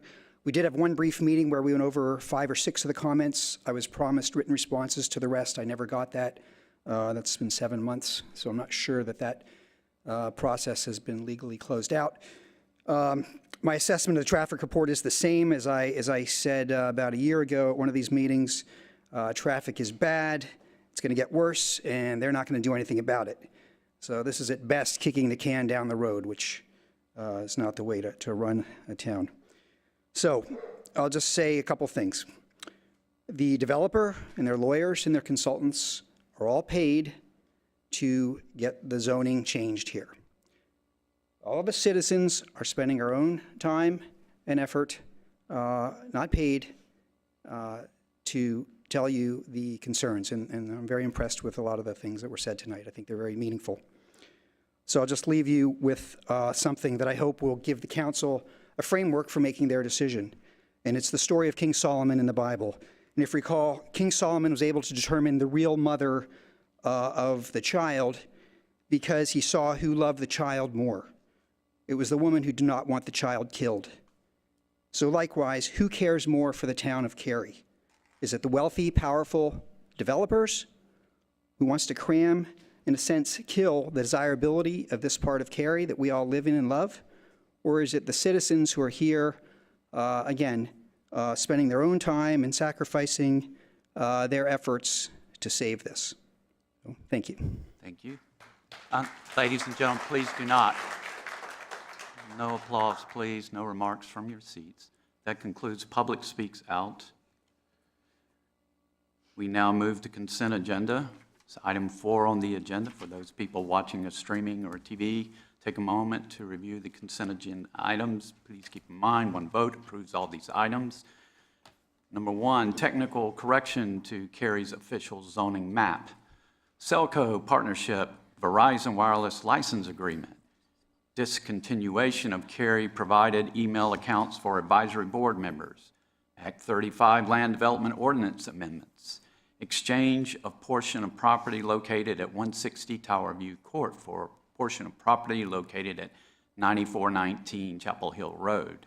And minutes. Would council members like any of these items pulled for discussion? If not, I would entertain a motion to approve the consent agenda. So moved. Second. Second. Motion and a second. Discussion. All in favor, please say aye. Aye. Any opposed? Motion carries unanimously. We now move to item 5, which is public hearings. Same rules apply for public hearings that apply for public speaks out, with one exception. Speakers now have 5 minutes. Our first and only public hearing is the recommended fiscal year 2026 budget, and Budget Manager Liam Braley will introduce this item and will open the public hearing afterwards. Council will not take action this evening. Council will be voting on the budget at the end of June. Good evening, Mayor and Council. I'm excited to be here tonight to hold the first of 2 public hearings on the FY26 recommended budget. Let's take a big picture look at the numbers behind the FY26 budget. The total budget, operating and capital combined, is $508.03 million. This is up 2.1% from this year's budget. $418.5 million of the total budget supports the operating budget, which is 9.9% up when compared to this year. This increase is due to increases in operational costs to provide current levels of service. The remaining $89.6 million supports capital improvement projects identified for the year.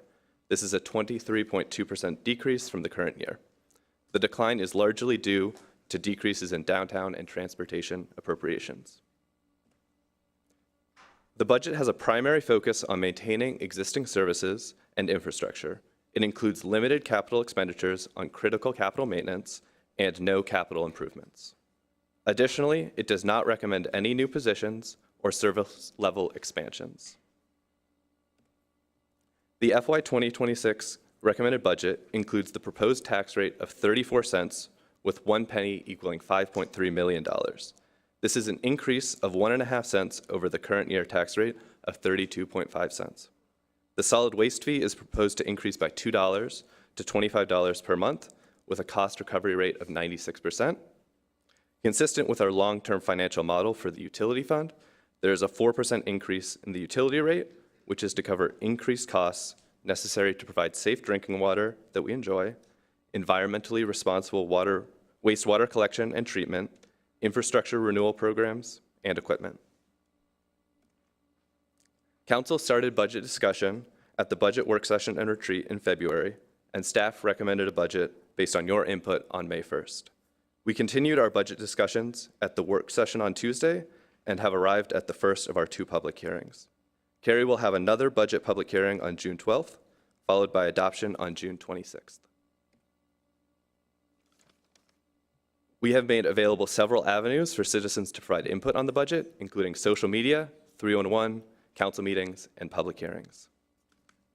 As a reminder, our remaining key dates are the second public hearing on June 12th and council adoption on June 26th.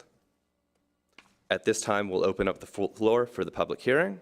Following the public hearing, I'm available for questions. Thank you. Now's time for the public hearing for the fiscal year 2026 budget. And first, I'll call on our clerk to read any written comments and call on any registered speakers. We had 2 written comments and 2 registered speakers. Lisa expressed concerns about potential tax increase following a recent hike last year. She shared the financial strain that places on single-income households and elderly residents on fixed incomes. While she appreciated the town's growth, she worried that continued increases may make living in Cary unaffordable. Fred Burchett questioned the timing and usefulness of the budget exercise, saying it's too late for input and too simple given the municipal's budgeting complexity. He suggested it might only serve as a public education tool. Our first registered speaker is Renee Miller, followed by Philip Katros.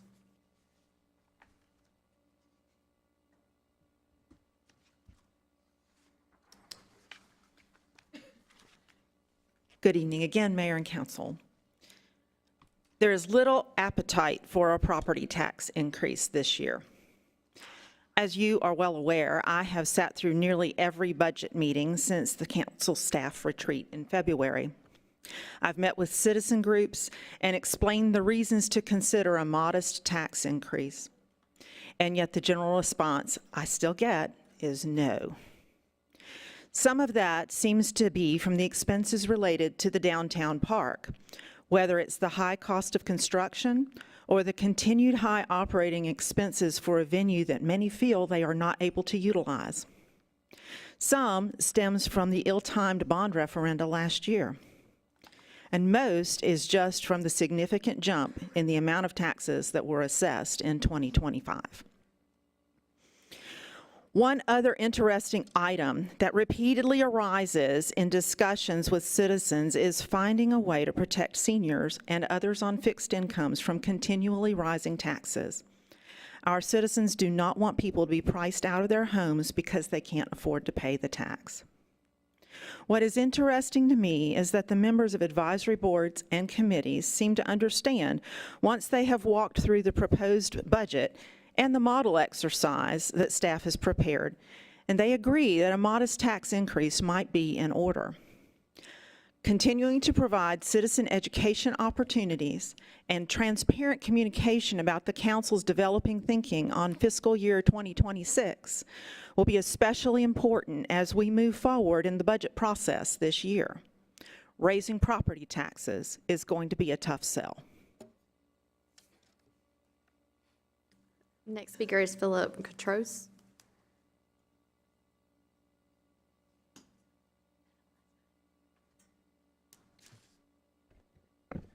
Good evening. My name is Phil Katros, and I've been a resident of Cary for 24 years.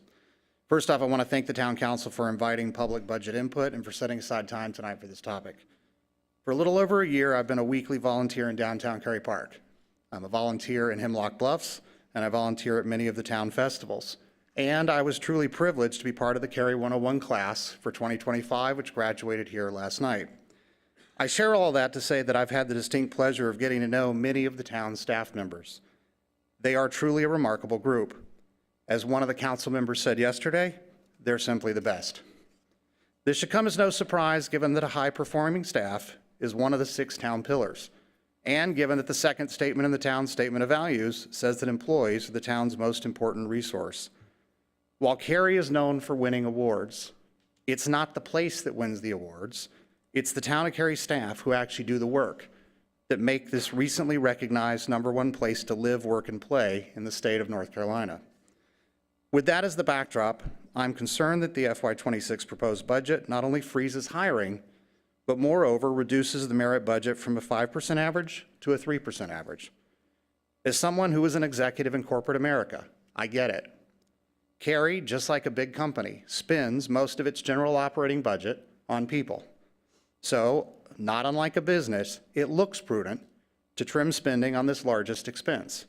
However, when a business freezes or limits employee spending, it's done with that expectation, or at least the hope, that whatever caused that offset will get fixed, that the revenue and the earnings will return. The town of Cary is not going to experience this fix in the coming years, or maybe ever. The influx subsidy era that we've all benefited from is ending. As the town's own budget exercise illustrates, the need to either cut spending at a level that would essentially decimate entire programs or services, or the need to instead pull levers to increase revenue will continue to grow over the next several years. Limiting merit increases and freezing critical hiring will never fix the budget issue and make up that gap. What I fear it will do, however, is risk losing what makes Cary, Cary. With the lowest staff-to-citizen ratio of all comparable and all neighboring municipalities in North Carolina, Cary is already lean. The hardworking, dedicated, and caring staff of the town should not bear a hardship due to the end of the era. And we as Cary citizens should not expect the same great levels of service that we're used to if the growth and income of the staff and their potential as high performers is limited. So I ask Town Council to consider the following changes. Number one, most importantly, maintain the 5% average budget for merit increases. This not only provides proper rewards for high performers, but also helps to ensure that the town continues to retain and attract the best talent, which is absolutely critical to continuing to having the leanest organization that nonetheless delivers award-winning service. Number two, allow the $1 million reserve for emerging opportunities to include potential use for critical hiring needs that may arise. I know these come at a cost. Thus, I humbly recommend that the property tax rate be increased by an additional ½ cent above the FY26 recommendation, or to 2 cents total increase. By my rough calculation, that should make up most, if not all, of the additional funds needed. I realize that this additional ½ cent would displace Cary as no longer having the lowest property tax rate in Wake County, but this is likely an inevitable change that's going to happen within the next 2 to 3 years, regardless of what's done this year. And Cary would still have lower property tax rates than Raleigh and drastically lower rates than Garner, Wake Forest, Wendell, and others. If the ½ cent increase does not fully cover the revenue needed to hold the merit increases steady, then I ask Town Council to consider increasing solid waste fees to recover 100% of the related expense versus the 96% as proposed. And finally, if that's not enough, then I would ask Town Council to limit or even freeze merit increases for town directors, general managers, senior managers, town manager, and to allow continued 5% merit increase average for rank and file staff and supervisors, although I would still expect this to be a short-term fix at best. In summary, limiting merit increases will never solve the budget gap. What it does do, in my opinion, is risk a down spiral in Cary's award-winning service levels. And most importantly, it harms the folks who do the work of making this place great. Thank you. Thank you. No additional registered speakers. If you're here this evening and would like to speak at this public hearing, now is your opportunity, and I would invite you forward. Anyone to speak on the budget public hearing? Seeing no one, I'll close the public hearing and open it up to council members if they want to make a comment. We are going to have a future public hearing on the budget. Didn't know if anyone we did a work session, what, Tuesday? Yeah. So I think we said all we had to say at that time.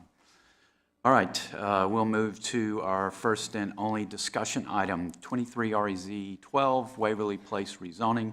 Assistant Town Manager Scott Berry will provide an introduction, and Assistant Planning Director Katie Dry will present the report.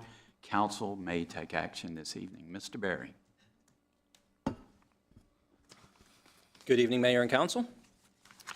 I'm here to introduce this rezoning request for a portion of Waverly Place Shopping Center and provide some background on how this request fits within our community plan. After this overview, Katie Dry will walk you through the proposal in more detail. Like all development proposals in Cary, we examined this request against the Imagine Cary Community Plan, a plan that was created with extensive citizen input. While every proposal has its own context, this one touches on several key principles from the plan. Throughout Cary, we are seeing a shift as greenfield land is becoming increasingly more limited. Yet, the popularity of Cary and the region continues to be at an all-time high. Imagine Cary outlines a few guiding ideas that I think fit well in tonight's discussion. The first is that our existing suburban pattern will remain the norm, as most of Cary's already been built out. Second, in strategic areas, more vertical development makes sense. and that moving forward, Cary's long-term success will depend in part on the creation of well-integrated, mixed-use areas, places where people can live, work, and shop. These kind of mixed-use areas are meant to be in strategic spots in our downtown and the 5 destination centers across Cary, shown in brown on the map. These destination centers are all located near major roads and intersections. They are identified in the plan as important opportunities for both limited greenfield and for redevelopment opportunities. And that's what's being proposed tonight. Furthermore, the plan describes these destination centers as focal points, areas where you'd find a mix of uses, denser housing, and thoughtfully designed public spaces that support community activity. Waverly is one of Cary's older commercial areas, and Imagine Cary anticipated that places like this would be redeveloped, becoming more walkable, more connected, more residential. And as we all know, Waverly has already gone through some changes over the years. Right now, it's zoned general commercial, which currently allows similar to height to what is being requested and a pretty wide range of uses. All the uses shown on this slide are allowed today. So, for example, uses such as a gas station, outdoor storage, and kennels could all be permitted under the current zoning. The proposed zoning to mixed-use district would actually limit what's allowed on this portion of Waverly that is being rezoned, steering the site towards uses that better align with the vision for a destination center. One of the topics we've heard about is density, specifically how we evaluate it in a mixed-use center. In traditional greenfield residential development, density is simply calculated by the number of units per acre, looking specifically at only the case that is submitted. However, with mixed-use development, one may also take a broader view, looking at how new residential units fit within the overall development of the area. The rezoning area shown here in yellow includes 2 surface parking lots, the Cinebistro Theater, and if you just looked at that area, the maximum density being requested is 96 units per acre. If you factor in the rest of the core area of Waverly, not including out parcels, the number drops to 34 units per acre. And if you look at the entire site, including out parcels and nearby medical offices, the density would be calculated at 14 units per acre. Zooming out to view the entirety of the area gives an alternative picture of how the residential component fits within the broader site. In summary, this rezoning proposal creates a mix of uses at Waverly, adds housing options in a strategic location, converts surface parking lots into structured parking and home for citizens, includes improvements to stormwater management, and would help Waverly continue evolving into a more mixed-use destination. With that, I'll hand it over to Katie to walk through the details. Thank you, Council. Good evening, Mayor and Council.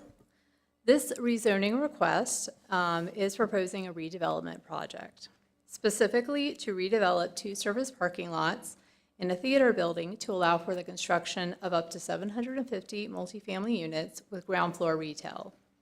Building heights could range between 4 to 7 floors, and there will be 15,000 square feet of community gathering area, which is 12 times the amount required by the Land Development Ordinance. This commitment also includes a requirement for a rooftop amenity. The stormwater commitment will reduce the post-development runoff for the 25-year storm event to an equivalent of a 10% reduction in the site's impervious area. And outside of parallel parking, all parking for this site will be within structured parking decks. With 10 EV charging stations installed and pre-wiring for 10% of the total spaces to be set up for future EV charging. 10 of the units will be set aside for renters earning 80% of the area median income for a period of 30 years.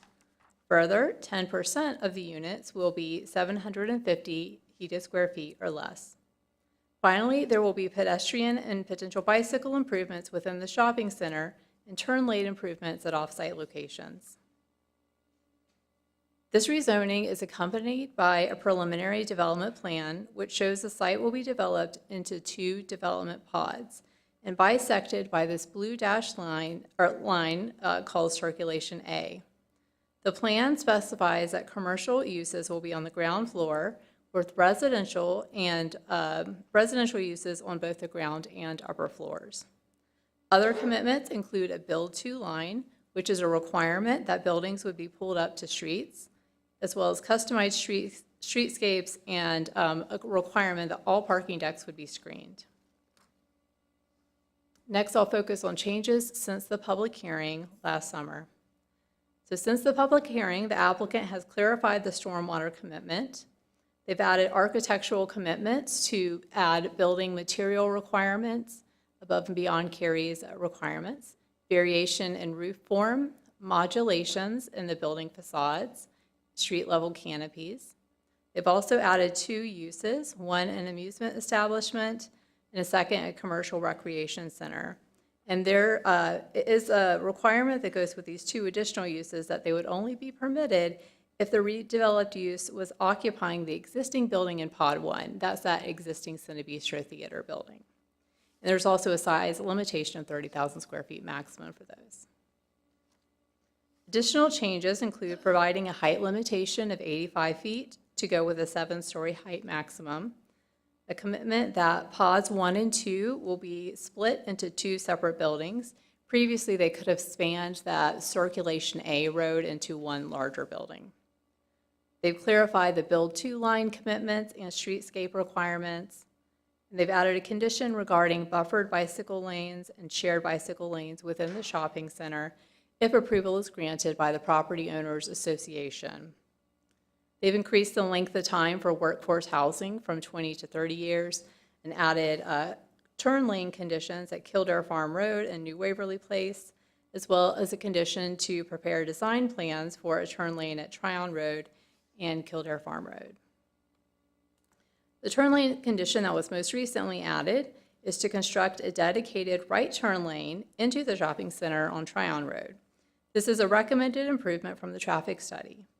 And the condition specifies that turn lanes would be constructed if the applicant's able to obtain the off-site right-of-way and easements needed for this improvement. And so if they're unable to obtain these easements, the turn lane may not be installed. Staff's analysis of this case with the Imagine Cary Community Plan found that policies from 6 chapters apply. Specifically, guidance from the SHAPE chapter and the site's location within a destination center will be key in this guidance. The Imagine Cary Community Plan also acknowledges that infill and redevelopment will increase due to limited land for development in Cary, stating now with both limited land for development and the presence of aging commercial and residential developments, the town faces a changing paradigm where new projects will increasingly come in the form of infill and development and redevelopment of existing properties. As Scott noted, there are 5 destination centers in Cary as identified in the Imagine Cary Community Plan. This area in brown on the map represents the destination center that the Waverly site is located in. And as you can see, it includes the 4 quadrants at the intersection of Kildare Farm Road and Tryon. So not just the Waverly Shopping Center, but Crescent Commons as well, the location for Wake Med Hospital, as well as Office and Medical Office near Keesler Drive and the Health Park at Kildare to the north. The destination center is currently built out with about 75% of the uses are non-residential uses currently. When this case was considered by the Planning and Zoning Board in March of this year, they found the case to be consistent with the Imagine Cary Community Plan. Those supporting the case noted that the Waverly Place Shopping Center has evolved over time, that the proposed redevelopment could help the center from future decline. Others noted that traffic in the area will continue to increase due to regional growth, either with or without this project. There were concerns expressed over area congestion and potential impacts to nearby neighborhoods, specifically with access to shopping facilities in Waverly. So staff's finding when analyzing the Imagine Cary Community Plan finds that first, when we look at the Shape and Live chapter, we note that the proposed redevelopment of an existing shopping center into a mixed-use site addresses policy goals from both chapters.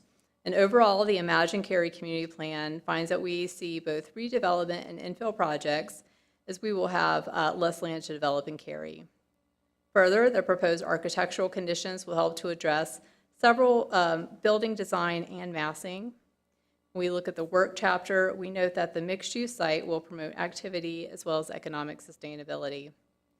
The proposed 10-foot sidewalks along the site's frontage will help with addressing engaged chapter policies, as well as a provision for structured parking, which can promote walkability. Continuing on with the shop chapter, the redevelopment of an existing shopping center does support the reinvestment in existing infrastructure. And the pedestrian and bicycle improvements, as well as the turn lane improvements, do help to address MOVE chapter policies. Finally, under the enriched chapter, we note that the provision for EV infrastructure, as well as pre-wiring for additional infrastructure, helps to support policies from that chapter. There is a proposed removal of 2 champion trees, and the applicant team is proposing to replace those trees with all of the required replacements per the land development ordinance. So this concludes my presentation, and I would be available for any questions. Thank you, Ms. Dry. First, this is in District C. I'll give our district representative, Jack Smith, the option if he wants to speak now or speak later.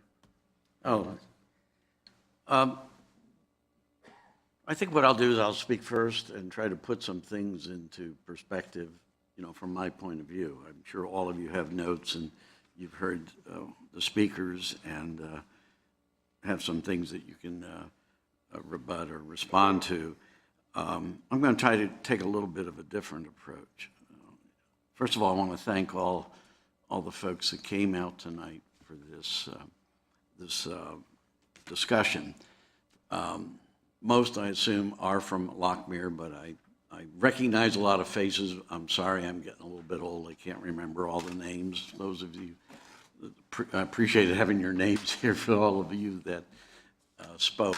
Also, if there are any folks here from Summer Winds and Ambiance and Thornwood, those are 2 areas that have seen a lot of the impact of the growth over the years. Really appreciate you staying involved, paying attention. Those of you that are listening in and aren't here, your emails, your calls, they've been listened to, and I've taken them all very seriously to heart. Trying to put things into perspective that for those that are new to the area, I've lived in Lockmere and still live there, and I've lived there for 39 years. That's, I think for most of the people that I've heard from, there's a tie. I think there was one person that also came in the year that I came, but a lot of folks have been here a shorter time. And honestly, I'm humbled, and I appreciate the fact that I've had the opportunity to serve you for now nearly 36 years. That's 9 4-year terms that you have given me your trust and your confidence, and I've always been humbled by that. I've been part of taking Cary from 20,000 to nearly 200,000 people, and that's over a period that I've experienced service in 5 different decades, from the 80s all the way up to the present time. And the reason I'm not bragging, but the reason I'm trying to put that into perspective is there's an irony here, because, when I came here, it was for all those reasons I've heard all of you saying tonight, how impressed you were with the place. And one of the biggest surprises that I had is how unwelcome Cary was at the time of the emergence of Lockmere. Here were all these new people that were destroying our quality of life. The feedback I got was, we're Mayberry and we want to stay Mayberry. And to put it in perspective, I decided to run, I hadn't been here that long, and I decided to run basically under the premise that I've continued to use for all 9 campaigns, and that is the settlers are coming. They're coming. And it is the job of this council to do that in the most responsible way, to address that and embrace it. But we are not Mayberry anymore.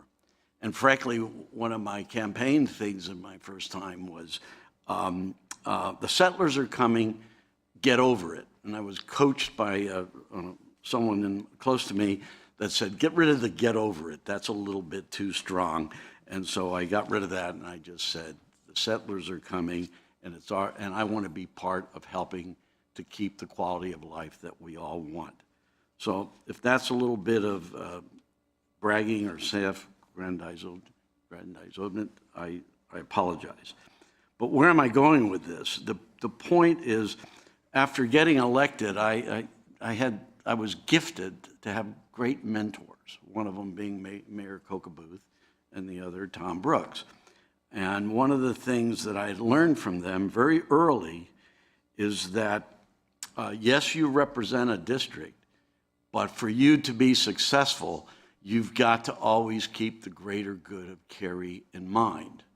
And that means sometimes looking at your constituents in the eye and having meaningful dialogue. And sometimes with all of this rapid growth from 20,000 to nearly 200,000, those conversations get difficult.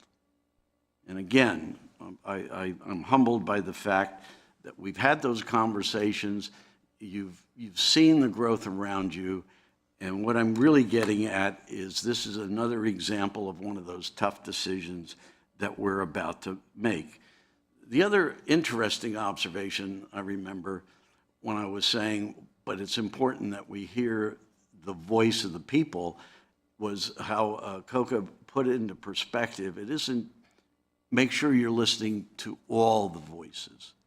You know, these are uncertain times. Think of that. He's saying this back in the late 80s, early 90s. These are uncertain times. I think we live in uncertain times right now. But what he was saying to me was, as long as you're straightforward, as long as you're kind of looking folks in the eye and you're giving them the alternative.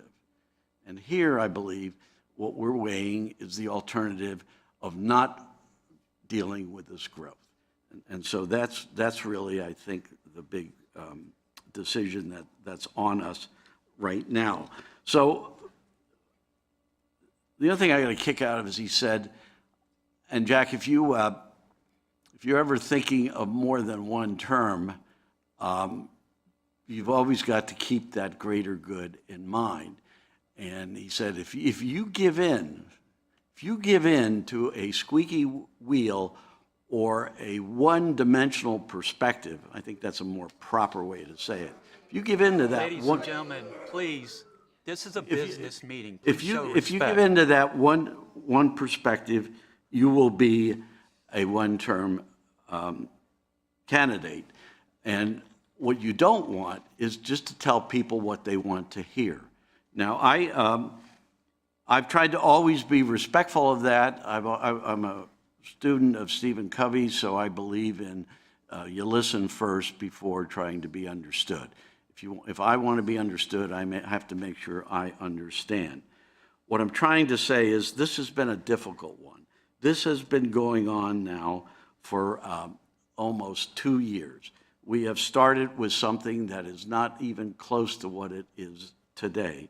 We are now at a point where somebody has listened to us. We have worked with an applicant. That applicant has worked with you, the community, our neighbors, and they have looked at what are the things they can do to make this successful, not just for them, but for the community we live in. Again, I'm there. I'm your neighbor. And what I have found is that if you looked at that summary that was just given, look at all the things that have been done that have been to try to address the concerns of the neighborhood. And there were many. Now, I'm going to stick to one because I know the rest will be addressed. But for me, as part of the liaison to the Environmental Board and those issues being important to me, I've seen the damage that Waverly and that surrounding area has done to our lakes. As all of you that live in Lockmere, you've got the letters of when we had the cost of desilting. Ironically, a couple of months ago, we got a letter saying it's happening faster and we will probably have to desilt sooner. I think one of the first speakers was from the HOA.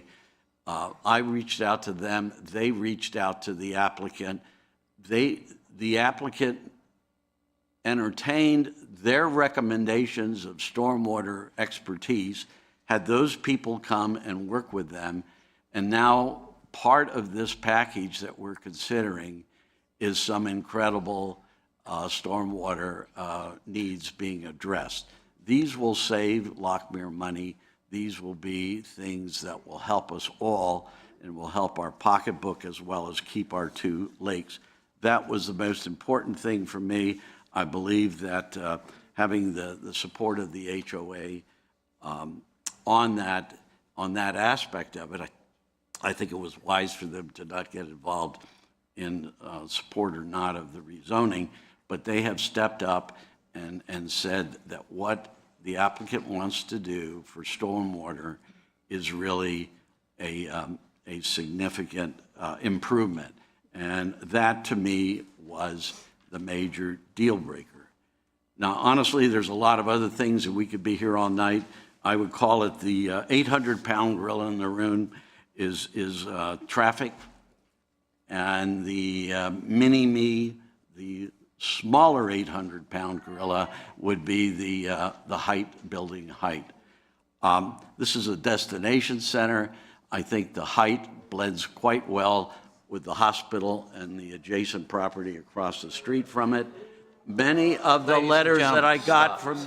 Ladies and gentlemen, I'm going to ask you very kindly, do not make remarks from your seats or anything else that will disturb us. If we do this again, I'll have to adjourn. And if we do it again, we'll do it without an audience. Please don't make me go there. I've never had to do that in all 17 years I've been mayor. Well, Please, I beg you, just, well, council will take a 5-minute recess. wow, I was getting excited here.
Thank you. We'll reconvene the council meeting at this time.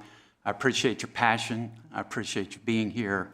But I ask you, I beg you, please understand that this is a business meeting. Please let us conduct our business. Please let us make our statements and make our decision. Jack, I'm sorry to have to interrupt you. Please continue. No, that's fine. All I was trying to do is put some perspective into the fact that we have a lot of complex decisions coming before us all the time. We seem to have done pretty well over the last couple of decades, and the point I was trying to make, as respectfully as I could, is that this is another one of those complex things. And, you know, one of the phenomena that we have just not only here at this meeting, but we've had at the state and local and federal level, is there's a lot of data out there. Data, people can take data and they can draw their own conclusions. And the harsh reality, as a person that is one that works in the field of organizational development, is that people believe what they want to believe. And I'm sorry about that, but we have data, we have to look at it, and we have to make interpretations. Now, as I started to say, when I was trying to put things into perspective, I'm trying to transition over into what we've been going on over the last 2 years. And if my opinions differ from yours, well then, you know, I'm sorry about that. But I think it's important that, especially since many of you are my neighbors, that I can look you in the eye and tell you what my opinion is, based on my 35 plus years experience dealing with these things. The harsh reality is many of these emails that I've received, some, I should not say many, some were people that have written me when the building was going up across from Wake Med. How dare we put this tall building, this tall, ugly building there?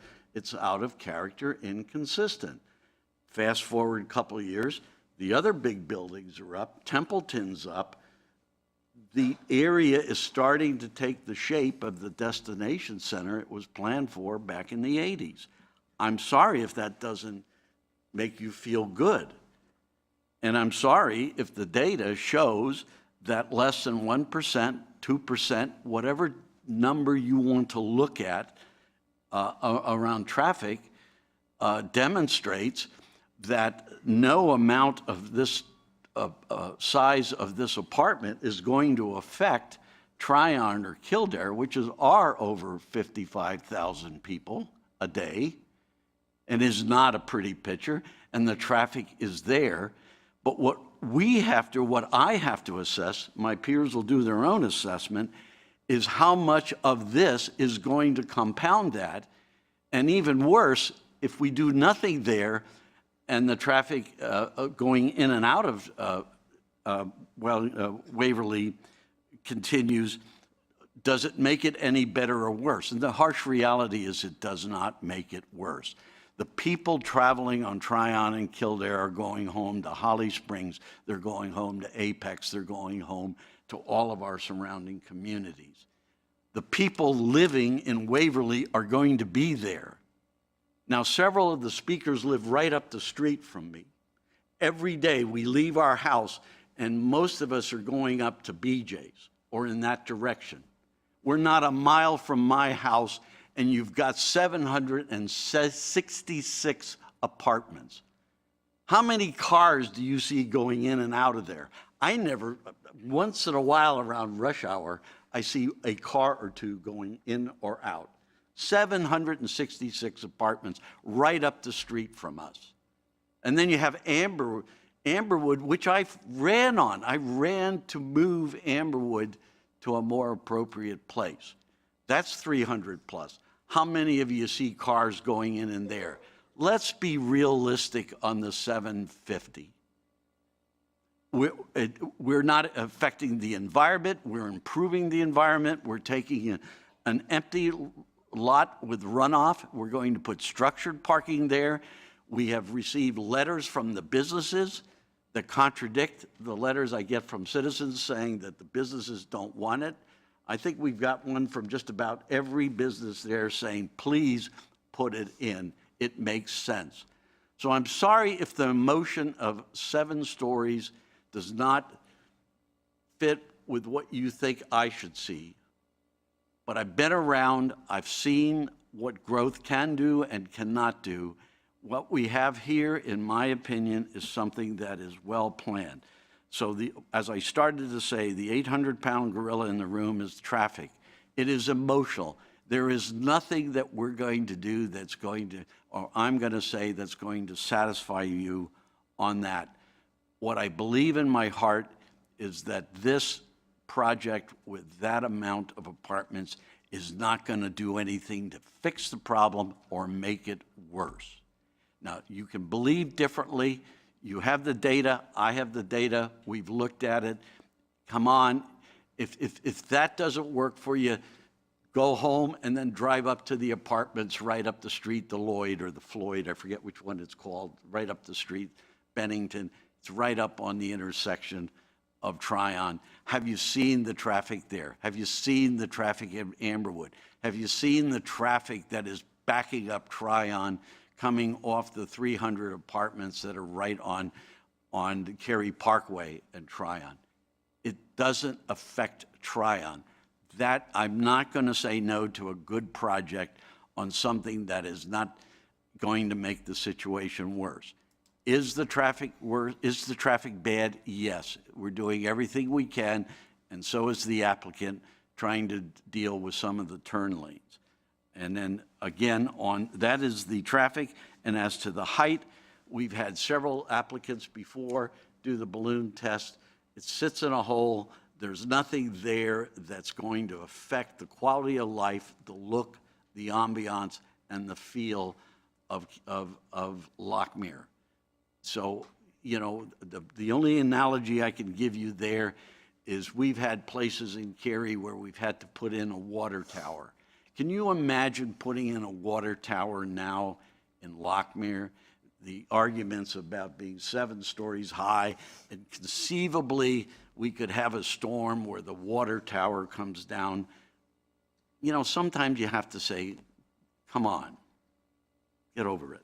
So the height and the traffic were not key decisions for me. Well, the decision maker for me was being the environment, improving our situation, helping our pocketbooks. This will help us. I cannot afford the continual raising in dues. I see this as a major advantage to keeping our lakes pure and clean, and I consider that the response from a good applicant and a good neighbor. So I've shared my perspective, tried to put it into perspective over the years, and I thank you for the time. Thank you, Mr. Smith. I'll do my comments, and then I'll open it up to the rest of the council. I'm a trained mathematician and software engineer, so my comments are pretty much very analytical. But before I get there, I want to explain that I've lived in Cary since 1958. Yeah, I missed some time there, but I've seen a lot of change in Cary. I've lived about 100 yards from Jack for 38 years, so you were there a year before I was. So I've seen a lot. I remember when they built Waverly Place. So I've seen a lot there. That's the non-analytical side. So I want to quickly touch on some of the things I heard. Stormwater was grandfathered in. They're using, the proposal is using green stormwater infrastructure to handle a 25-year storm event. That's important. It's a 10% reduction in impervious surface. That's important. And they had an agreement with the HOA, which you heard earlier. The height, they could build a 7-story office building today without a council decision, and the office building would generate more traffic. Balloons were floated, as everyone knows. Drones were flown. The height is similar to the hospital across the street. I heard one comment that council should dictate the height. We have no authority to do that. And that is the building height. Now, one of the things I did as a software engineer, I was a simulator for networks, and that included traffic networks. So I drilled in deep on the traffic situation. So there are 54,000 trips a day. Tryon and Kildare are state roads. And you have to understand where are origination and termination points when you're talking about traffic study, and that includes Waverly. Well, when you exclude the origination and termination points of Waverly, what does that leave? That leaves about a 20% increase in traffic in the next 10 years. So if Waverly was not there, and that was just a field of grass, traffic would get 20% worse in 10 years. So what does Waverly do? You can look at all the analysis you want. It's anywhere from 1.5% to 3%. In the larger scheme of things, when you're talking about 20% in 10 years, that is not that significant. Now, one important thing to understand is the state demographer has estimated 1 million people will come here in the next 30 years, including 800,000 jobs. Now, will we move back to the traffic we had pre-COVID? I'm not sure. But most of the traffic at Kildare and Tryon are pass-through traffic. They don't originate or destinate there or terminate there. So that means we're going to see a lot more traffic. And that growth rate is very important. At the same time, the U.S. Census data yesterday said Cary, or earlier this week, said Cary was growing at less than 1%. It disagrees a little bit with the data that we have, but Cary is slowing down. So a lot of the traffic you're going to see on Cary thoroughfares are from neighboring municipalities. And if you didn't know, Garner was the 10th fastest growing municipality in the nation, named this week. The proposed development I mentioned would generate origination destination traffic. The numbers I had were 3.7%. The good news about that is apartment dwellers, not all of them will go to an office building. Some of them will go and work at home. And this is important because the traffic schedules that predicts traffic origination destination, the traffic schedules, they're based pre-COVID. So since COVID, that has changed. Will it ever go back to pre-COVID? I'm not sure. In other words, I think there will be less traffic generated than what those tables say, so that's important. So as with all decisions, my decisions come down to consequence of decisions. So let's visit the no vote. If we vote no, applicant must wait a year. They could sell. They could change tenants to allow things today like vape shops, smoke shops, hookah lounges, tattoo shops, check cashing agencies, Dollar Generals. These are examples that I've noticed in other shopping centers in Cary, not in Raleigh or anywhere else, but in Cary.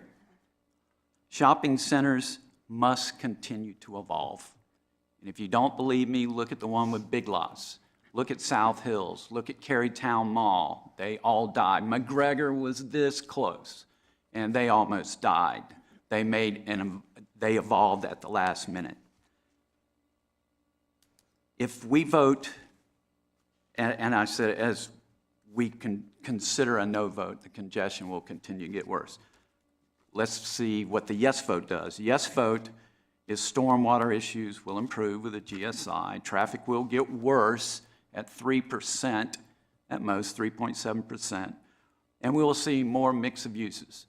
Now, I go to Waverly Place. I'm guilty of causing the traffic for Chick-fil-A. I go there at least once or twice a week.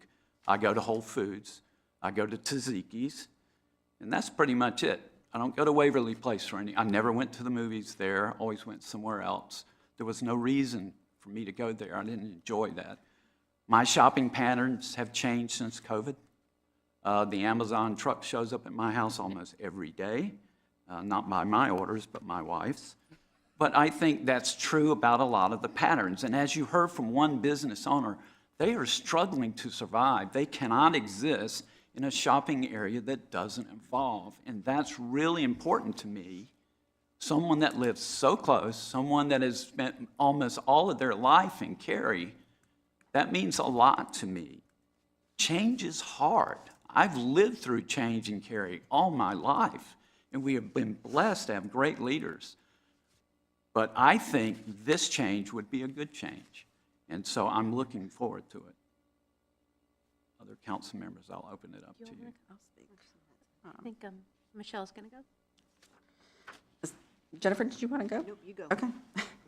So I wanted to thank staff for talking about, I think you called it a broader perspective of Waverly, because I think it's really important for us to think about what 750 apartments would look like right beside residential versus what it looks like in a shopping center with the out parcels. That those calculations are very different. That really helped put things into perspective for me. And I do have a couple of questions. Not that I haven't already called you like 5 times this week. But can you, one of the things that I have gotten many emails, but probably you have too, you know, why 7 stories? 7 stories is not appropriate. Can you mention why the 7 stories is okay here, where I remember seeing, like, if it had been 4, it would be 4, but something about 1 feet per whatever you cleverly put into an email for us. Yeah.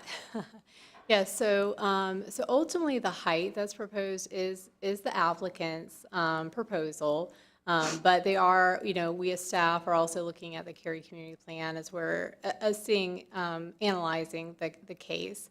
And as we've stated, this is within a destination center, which is where we would see mixing of uses and some of the taller building height. So destination centers per the Imagine Cary Community Plan could include building heights of 7 floors. As you noted, under the current zoning, a similar height could be allowed. Our ordinance requires a setback of 1 foot for every foot in height that you go up in order to achieve certain heights. And as we've talked about, the Waverly Place Shopping Center, it is fairly large, so they do have the space to achieve some of the height that would be similar to what's being proposed with this rezoning proposal. So I just thought that was important because there were many emails that said, when we did mention that they could build 7 feet currently, and they said that wouldn't be appropriate, and I just thought it would be helpful for that to be explained. Another thing that I got a lot of emails about was concerns about emergency vehicles. Is that something that you could talk about? So with emergency vehicles, we have a traffic preemption device, and these are devices that are used at intersections in the area. And so what that does is it allows emergency vehicles, when they're operating with lights and sirens activated, to have priority at intersections by triggering green lights in their direction of travel. So these traffic preemption devices are installed at traffic signals in the area, including this specific area. I just thought that was important to be stated publicly also because, of course, none of us want to create anything that's going to be, I mean, safety is always something that we're thinking about first. Then I just wanted to take a minute to thank all of the residents and businesses, even the ones that are not pleased with us and have already exited, so hopefully they will go back and watch this tonight.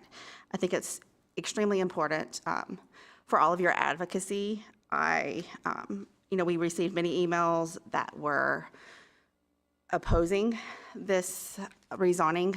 We received many emails that were also in support of this rezoning. So one of the things I know I had said in a recent meeting was, and Jack said it earlier, these are not easy decisions. We cannot make everyone happy, so we have to take the Cary Community Plan and think about if a rezoning fits within that. I think it's probably safe to say it's unlikely that a proposal is going to 100% meet everything, and there are some differences in interpretation that we see. But I do agree with planning and zoning that this largely meets the Cary Community Plan, and also I don't believe that we should not do something just because it's never been done before. I believe when you're looking at bigger picture, when you're thinking about the context and how something meets the Cary Community Plan, there's always has to be a first. Jack talked about that earlier. In your 36 years on council, I imagine you've seen a lot of firsts in Cary. Perhaps this is the first that we will see. I live 2 miles from Waverly also. Perhaps this is a first. And I also believe that it's very likely, whether we approve this or not, there will be construction that happens in the future at Waverly. And I do believe this is a better fit than some other options. And I have way more to say tonight than usual.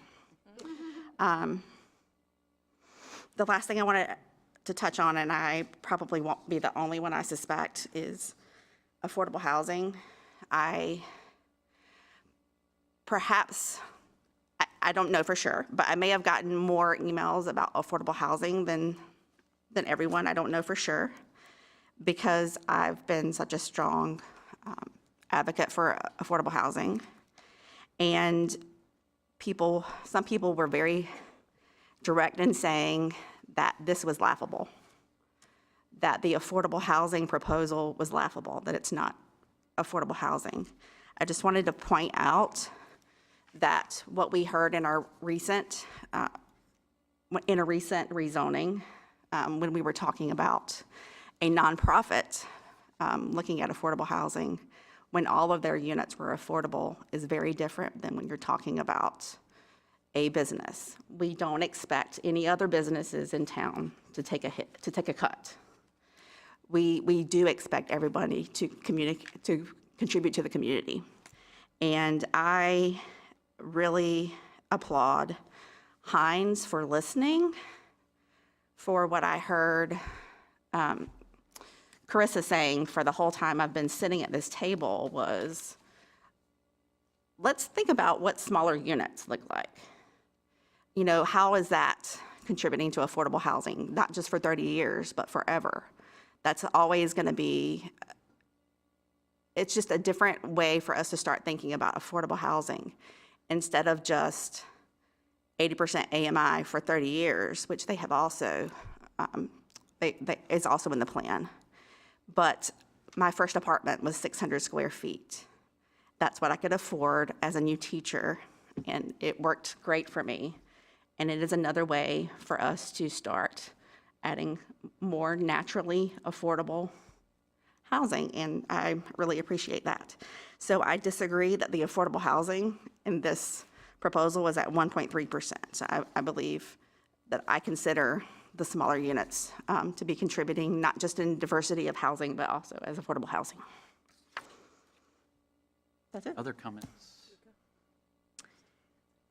So I recognize that no matter what I say today, someone will be unhappy, and I apologize in advance. I have been debating what to say, what is the right thing to say today, and what is not the right thing to say. I don't know. I don't think I was able to really think, I was not able to get a real clear answer in my head. I really want to thank all of you for coming out today and for your engagement and advocacy. It definitely prompted a lot of questions, research that I had to do. And while I agree with Mayor and Council Member Jack Smith, and sorry, a little overwhelmed, but Michelle, I feel, I don't want to repeat those things. I agree with what they said. I just want to say that, you know, Builder is investing a lot to make this place a success. I've had conversation with Paul, and he said this to me, which was very, very, I trust that he said this with full commitment, that Sarika, I live 1 mile away from this property, and I will not let this property fail. I have 3 kids, and I owe an explanation to them. And I believe you. I know that you're going to make an effort to make this a success. But what really touched my heart was that, you know, the builder was also ready to partner with the citizens to solution issues that they did not create. It was really, they could have walked away, they could have repurposed this entire plan to something else. with the kind of issues that we are seeing, and they did not give up. They kept working and they kept fighting hard for a better Cary. To the citizens, I really want you to know that your voices were heard. I personally took the time to go to Waverly myself, and we did the drone test. We were there for 1.5 hours. I walked around the entire property with Paul and with Jamie, and we reviewed each and every single thing that was raised as a concern by the citizens. And I could not find any concern that was really, which they were not already addressing, except that I agree that it is not a perfect project. I understand that there is a concern about 7 stories. I've received several emails. I'm kind of concerned about that too, but when I look at the big picture, I see that this project is a good project and it will be a good fit for that area. Now, density is not great for just about anywhere. We have to have balanced growth, and we have to have a good project in place. I do feel that Heinz is going to make every effort to make this project success, and not just build this project and hand over to someone, but I know that they will be invested in building the community after that. But on this end, Ms. Collin Johnson, Ms. Bush. You want me to? I have a couple of questions I'd like to just ask really quickly so that I really understand, especially for future reference. Who commissions the traffic study? And particularly, I'm asking, I understand the applicant likely pays for it, but is, because I've gotten comments via email before, and I think I've heard people question whether or not the traffic study, the TAR, is independent. And I was hoping you could address that. Yeah, certainly. So the Town of Cary commissions traffic studies for rezoning cases. We have criteria for how traffic studies should be scoped and run in our land development ordinance, and we have on-call consultants that will run the traffic studies. The applicant team does pay for 90% of the traffic study cost, with the Town of Cary paying for 10%. In this case, the applicant did do a supplemental traffic analysis memo that was attached to the report as well, in addition to the town-initiated traffic study. Thank you. And I think this is a little bit more of a statement than a question, but I find when I have conversations, and I had the opportunity to meet with citizens, one-on-one, had some calls, some of them are still here, had lovely discussions with them. One of the things I found, this happened frequently, was no uniformity in the knowledge about the conditions that have been offered, and also when conditions changed, kind of depending on what conversation you had and with whom you were having it, I don't think there was a lot of uniformity. So I think there, perhaps for these rezonings, I believe we're probably going to see more of these complicated, these kind of complicated infill rezonings with a big change of use. I think if we could maybe put our thinking caps on, as always, all the confidence in the world staff can solve for this, so that we can have a go-to single source of truth for whatever the current proposal, and particularly the current set of, maybe conditions or really important particulars to a case are, so that we can refer citizens there. One of the challenges I had was being able to, because of the volume of email, being able to relay, and then there was more details and, revisiting, conversations. So I do feel, and that's something I want to make sure I say, I apologize to those who emailed me and did not either get an initial response or got a first response. I didn't get back to them. The sheer volume of emails in this case, which was a little bit unusual, we typically see people saying, I am not in support of this case, and here's the reasons why I'm not supporting it. This one also, we had people reaching out saying we're in support of this case, and then we also had people reaching out for clarification.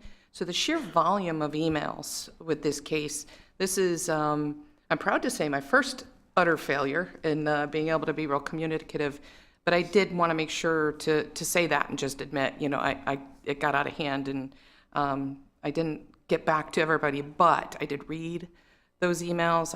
I don't believe there's anybody on this dais that doesn't read all of those.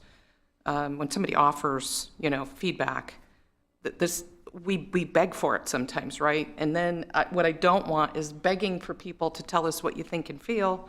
Prefer, to get back to you and thank you personally one-on-one, but in this case, I know I myself was not able to be successful in doing that, but if we could perhaps consider in the future some way to make sure that that information is at hand and readily accessible, that would be really helpful in those communications, I think.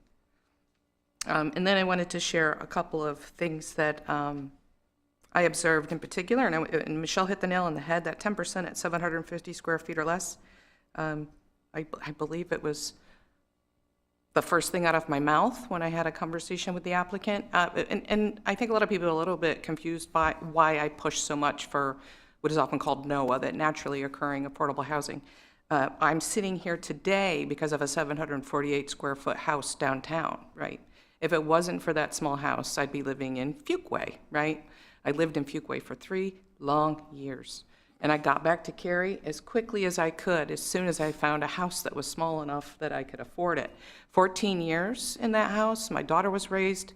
She lived in a 9-by-11 bedroom and lived to tell the tale. She's fine. We're fine, right? I really believe that smaller footprint housing is one of the important pieces of the puzzle when it comes to housing affordability, and a lot of the groups that serve, citizens here in Cary being able to live in Cary and enjoy the amenities that they work so hard to provide. So I want to thank the applicant for that. I think it's meaningful.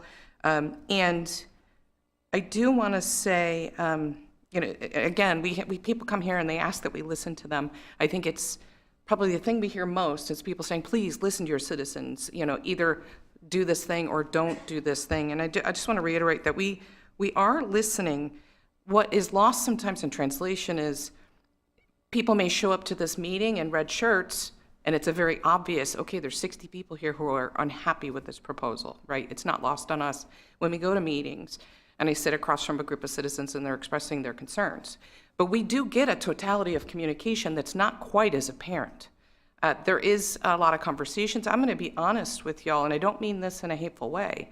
Some of your neighbors were scared to speak in public positively about this project. There are business owners who were really reminiscent. They were really, really reticent to anger anybody. And it's understandable when there's this significant change nearby.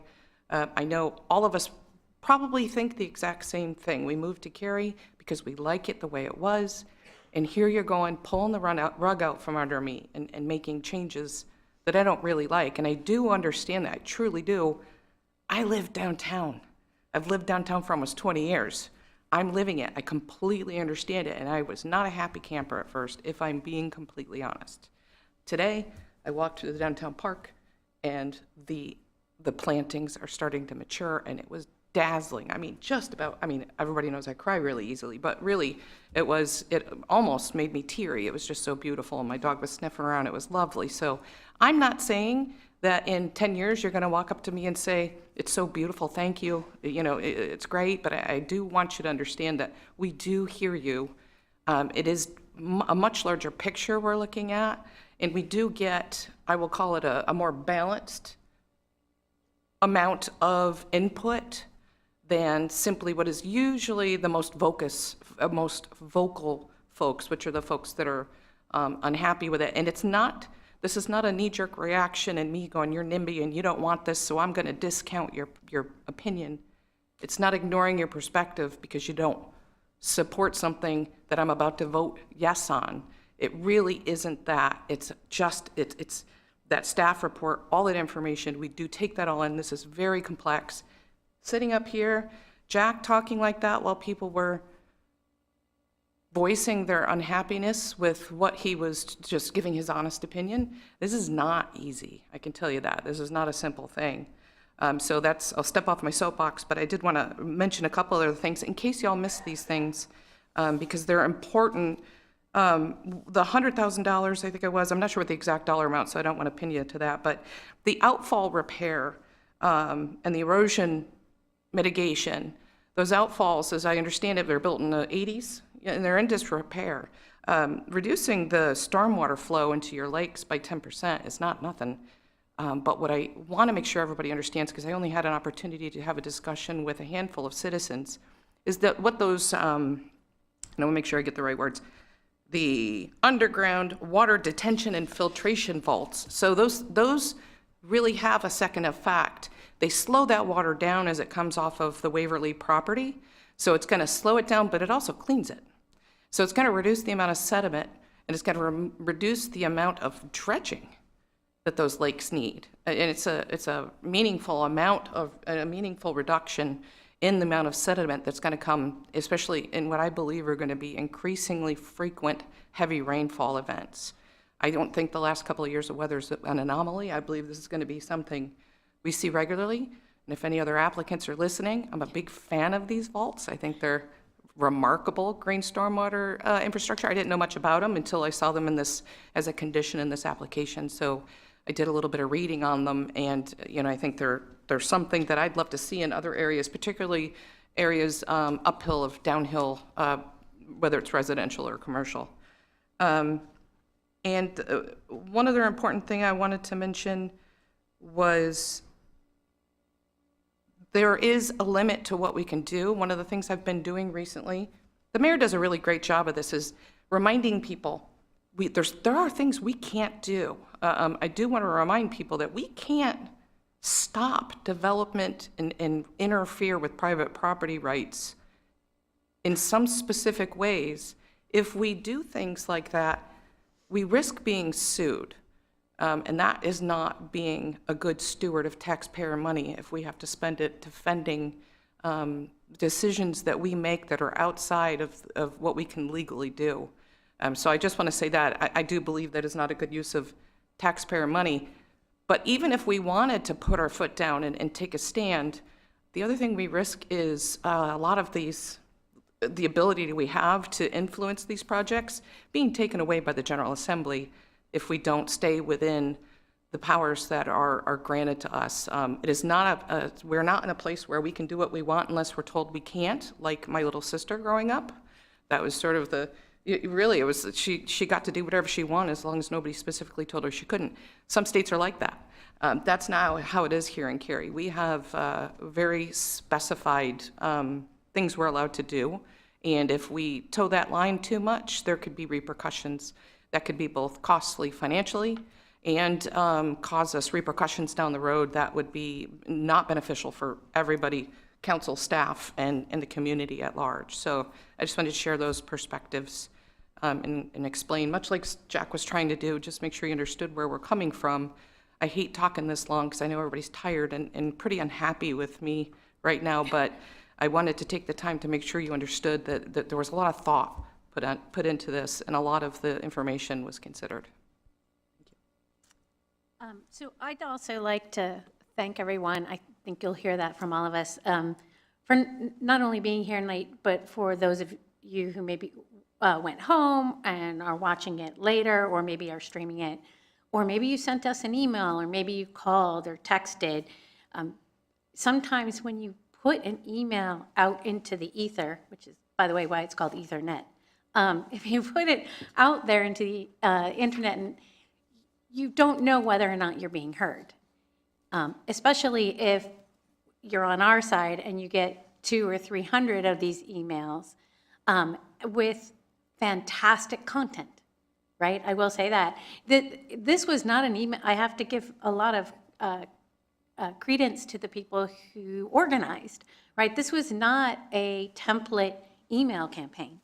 This was each individual telling us what their personal impact would be and how they felt about it, which, by the way, is much more, it lands much more for me. I don't know about my sitting council member friends, but it just lands much more. It also deserves a full answer in the scope of time that we each have. But when you have I think the last count I had was 450 emails, back and forth, it can be somewhat consuming. So what I wanted to say is, if you didn't hear from us, just still know that you were heard. In fact, you were heard so much that there were extra conditions that were added since the Planning and Zoning Board based on your feedback.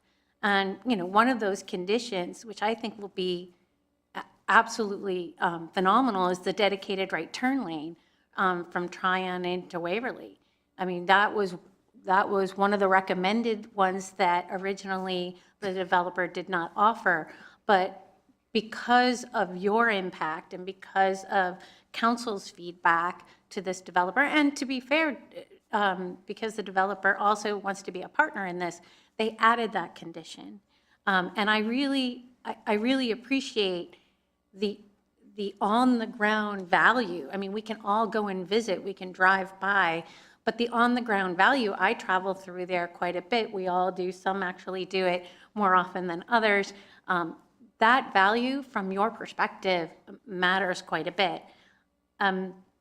So your feedback has truly shaped this proposal. You might feel like, as you're starting to hear us all, that, quote unquote, we lost or something like that, but actually your feedback made it a ton better. So I'm not going to repeat anything that my fellow council member said, but obviously what I looked at was also stormwater, making sure that, it improved a situation that wasn't their fault. Originally, I mean, in the 80s, we didn't have these kinds of requirements. It was a program that they didn't cause, but were willing to address. The feedback that we got from various homeowners associations saying thank you for working with us. We got a letter in support from a couple of the homeowners representatives supporting it. You may not have seen them here. Maybe in that case, they were reticent to do so. We did get emails from each and every single one of the business owners in the plaza who want to see the continued revitalization of Waverly. I think for me, the difference about Waverly compared to everything else that's going on is this trend towards integrated work-life play shop, right? People don't necessarily want to go and live in an apartment complex that's not near anything, that's not near something that they can't, a place that they can't go and shop, that they can't do their grocery shopping, that they can't have fun. I mean, 41% of Cary citizens actually work from home. It's the highest percentage in the entire country. So a lot of people likely here at this apartment complex may also work from home. But that trend is what makes the developments, the apartment developments that are in those communities have very low vacancy rates, right? You look at Benton, you look at some of the other ones, near the Arboretum, right? You look at those that are near a work, live, play, shop environment, those are the ones that are doing really well. And that trend is really reshaping the urban development and where people choose to want to live. By adding livability in Waverly, I think that the desire for more convenience, for more efficiency, for community connection will be solved by having people that actually live there. And that's obviously a lifestyle preference, but I know my kids are choosing to be and choosing to live in places where they don't have to get out and get into their car. Well, one of them lives in Manhattan. She doesn't have a car. But many of them like that. In fact, one of the studies I read as I was looking at this is something like 78% of U.S. adults would prefer to live in a mixed-use community. And of those, many of the adults that have apartment or that are living in apartments, whether it's millennials or Gen X or Gen Z, but also the baby boomers who are downsizing and no longer want a house to manage. So that made a lot of difference to me, is what is the future of Waverly Place going to look like, and how can it live up to its destination center zoning? The other thing that really mattered to me was that nobody's mentioned yet, so I'm only going to talk about things nobody else has mentioned, is this destination center zoning came from you, our citizens, right? Everybody's like, well, we don't want it. Well, we don't want this destination center. Well, the citizens in this area decided they did want it. The council didn't decide this was going to be a destination center. It was in the original 2017 Imagine Cary plan. And that destination center says live, work, play, shop, vertical integrated. So what this does is actually realize a destination center. It really adds some livability to it. And so that vision came from you, our residents. So the proposal isn't really about new buildings for me. It's about, finding ways to create, meaningful traffic improvements, meaningful stormwater improvements, keeping a center vital. I don't want it to look like what we have now at the old Big Lots Center. I don't want it to become a blight, and I certainly don't want it to look like the way the Cary Town Center looks right now, which is like a moonscape.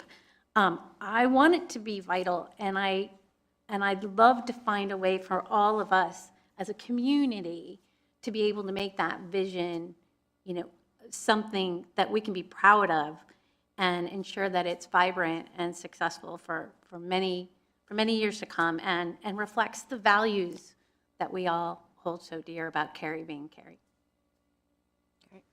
All right, I'll wrap us up. Great remarks from everybody, and I really appreciate how thoughtful everybody was in assessing this project. I want to thank the citizens that have taken time to write us. I'm not going to repeat what Lori so well said about the value of everything that was said, but I will repeat Sarika's comment, because I thought it was just so well said. It prompted research, and it really did help us refine this project and talk to the developer about what was important. So I really want to thank everybody who took the time to write us and give us information.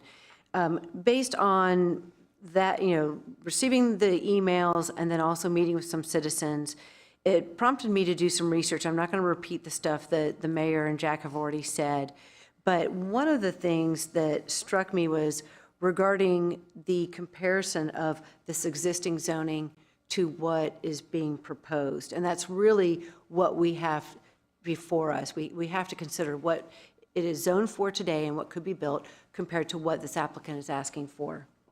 And, I think that this rezoning has a refined list of commercial uses that is better.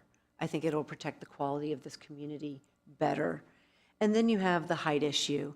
And with the existing zoning, 7 stories could be built today. So after meeting with some citizens, I went over to Fenton to take a look at the buildings there because they're similar in size. And so I'm just going to tell you what I found there.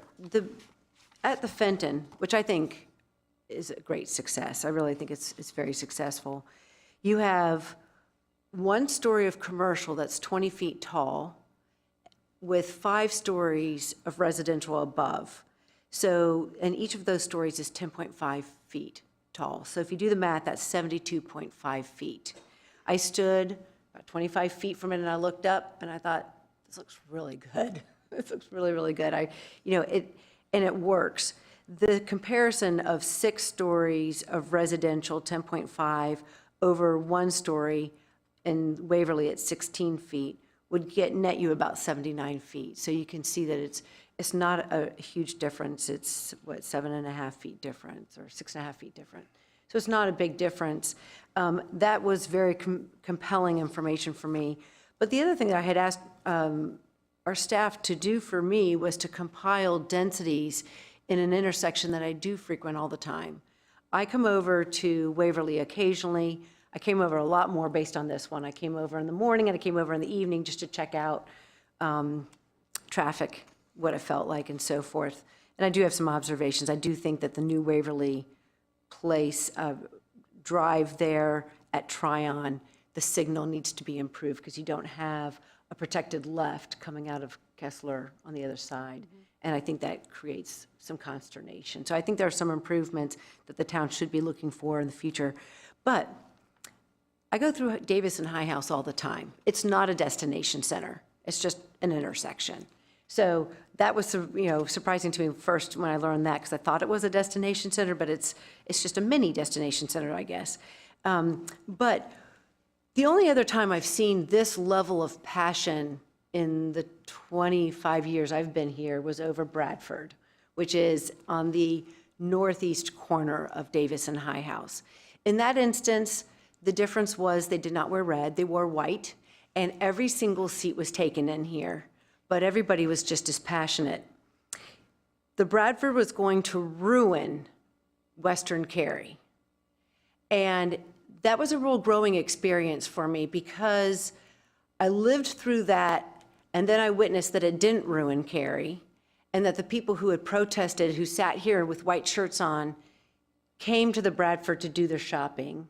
People who chose to move out of their home because they're ready to downsize, moved into the Bradford. And I found that it really didn't ruin Cary like the fears were, but change is really, really hard. So I asked our staff to tell me about the density comparisons. Within a quarter mile of that intersection, there are 672 residential units. Compared to right now at Kildare and Tryon, there are 0 residential units. So there could be potentially 750 compared to 672. If you go out a half mile, right now there's 1,706 units within a half mile of that intersection. There are 771 today. So again, you're seeing these numbers are pretty comparable. Within 1 mile of that intersection of Davis and High House, there are 4,196 residential units. And here, there are 2,912. So if you add the 750, you're still at 36. So still 3,600, still less than that intersection. So I do think that they're comparable to look at. In addition to that, I asked them about the traffic comparison, about how many cars go through there a day, because a lot of the issue here is not the people who live in Lockmere and go to Waverly, it's the people who are coming from further south and they're moving upward. Same exact thing with Davis and High House, really. We have apex traffic coming in through there. The volumes for this intersection at Tryon and Kildare today are 53,542. The traffic that goes through Davis and High House every day is 53,677. So extremely comparable. To me, this is a compelling comparison. I could look at this and say, what happens if we build 750 units here? And I really believe that it will not ruin this area. I sincerely believe that. In fact, I think it'll enhance it. I think some of you might have your adult children move here someday and live there. I think it will make it more vibrant. And I'm going to say just an editorial comment about being on the council. I'm sorry to hear that we have a C+. I think these folks that I work with are A+. I admire them so much. And the very easiest thing for us to do is an easy no. No is so easy. We could placate most of you and be like, no. But I think the mayor said, I'm not going to say no to a good project. And that's what I see here on this council. This council is saying, we have done our research thoroughly. We are not being flippant about this. We sincerely believe that this will enhance our community and it's the right thing for this area. It's a hard yes. It's a very, very hard yes. Because when you're looking at a room of vocal people who are angry and want something different, it's so much easier just to go, you know what, I'll just vote no. But the fact that this group, for many different reasons, everybody researched different parts of this, this group looked at it and with sincerity is saying this is right for our community is a strong statement. And I just appreciate being with people who are so considerate and hardworking that they put in the time to research this thoroughly and have decided each individually to have a hard yes. So with that, I guess I'll make a motion. I wanted to say something really quickly. Oh, yeah. You all heard many different things from us, but what was so helpful from staff is that every piece we individually researched and we talked with staff about, they sent that out to all of us. So I didn't need to speak about what Jennifer spoke about tonight because I know that all that information was shared, and that she had kind of spearheaded that, and that she would bring that forward. Otherwise, we would have been here for 4 more hours. But I just wanted to thank staff for making sure that we were all informed, and that's it. Okay. And let me also say, this is very unique to this council. I've worked with a lot of councils across the state of North Carolina. A lot of councils will line up their votes, and people will say, hey, we have 4 votes to say yes, so you could say no, because that would be politically advantageous for you. This council does not work that way. This council's so professional. When I came in here tonight, I only knew one other person's vote, and that's because Harold and I were in a meeting together, and we were just talking about it. We were prepping for this. But other than that, none of us, I don't think any of us knew how other people were voting. So I would not have been surprised if I came in today and people said, I did my research, and I'm going to vote no for this. It wouldn't have surprised me. But I really admire the fact that my council colleagues are so professional and treat this job so seriously. So thank you to all of you. Thank you. All right, I move that we adopt the following documents attached to the online agenda. The statement of consistency for 23 REZ 12 and rezoning ordinance for 23 REZ 12. There's a motion. Is there a second? Second. Discussion. All in favor, please say aye. Aye. Any opposed? Motion carries unanimously. Thanks to everyone who came out and spoke. Thanks for those remaining for your respect. Thanks to the staff for all that you did. This is a very long project and very difficult one. And with that, we have no further business, and this meeting is adjourned. I'm going to make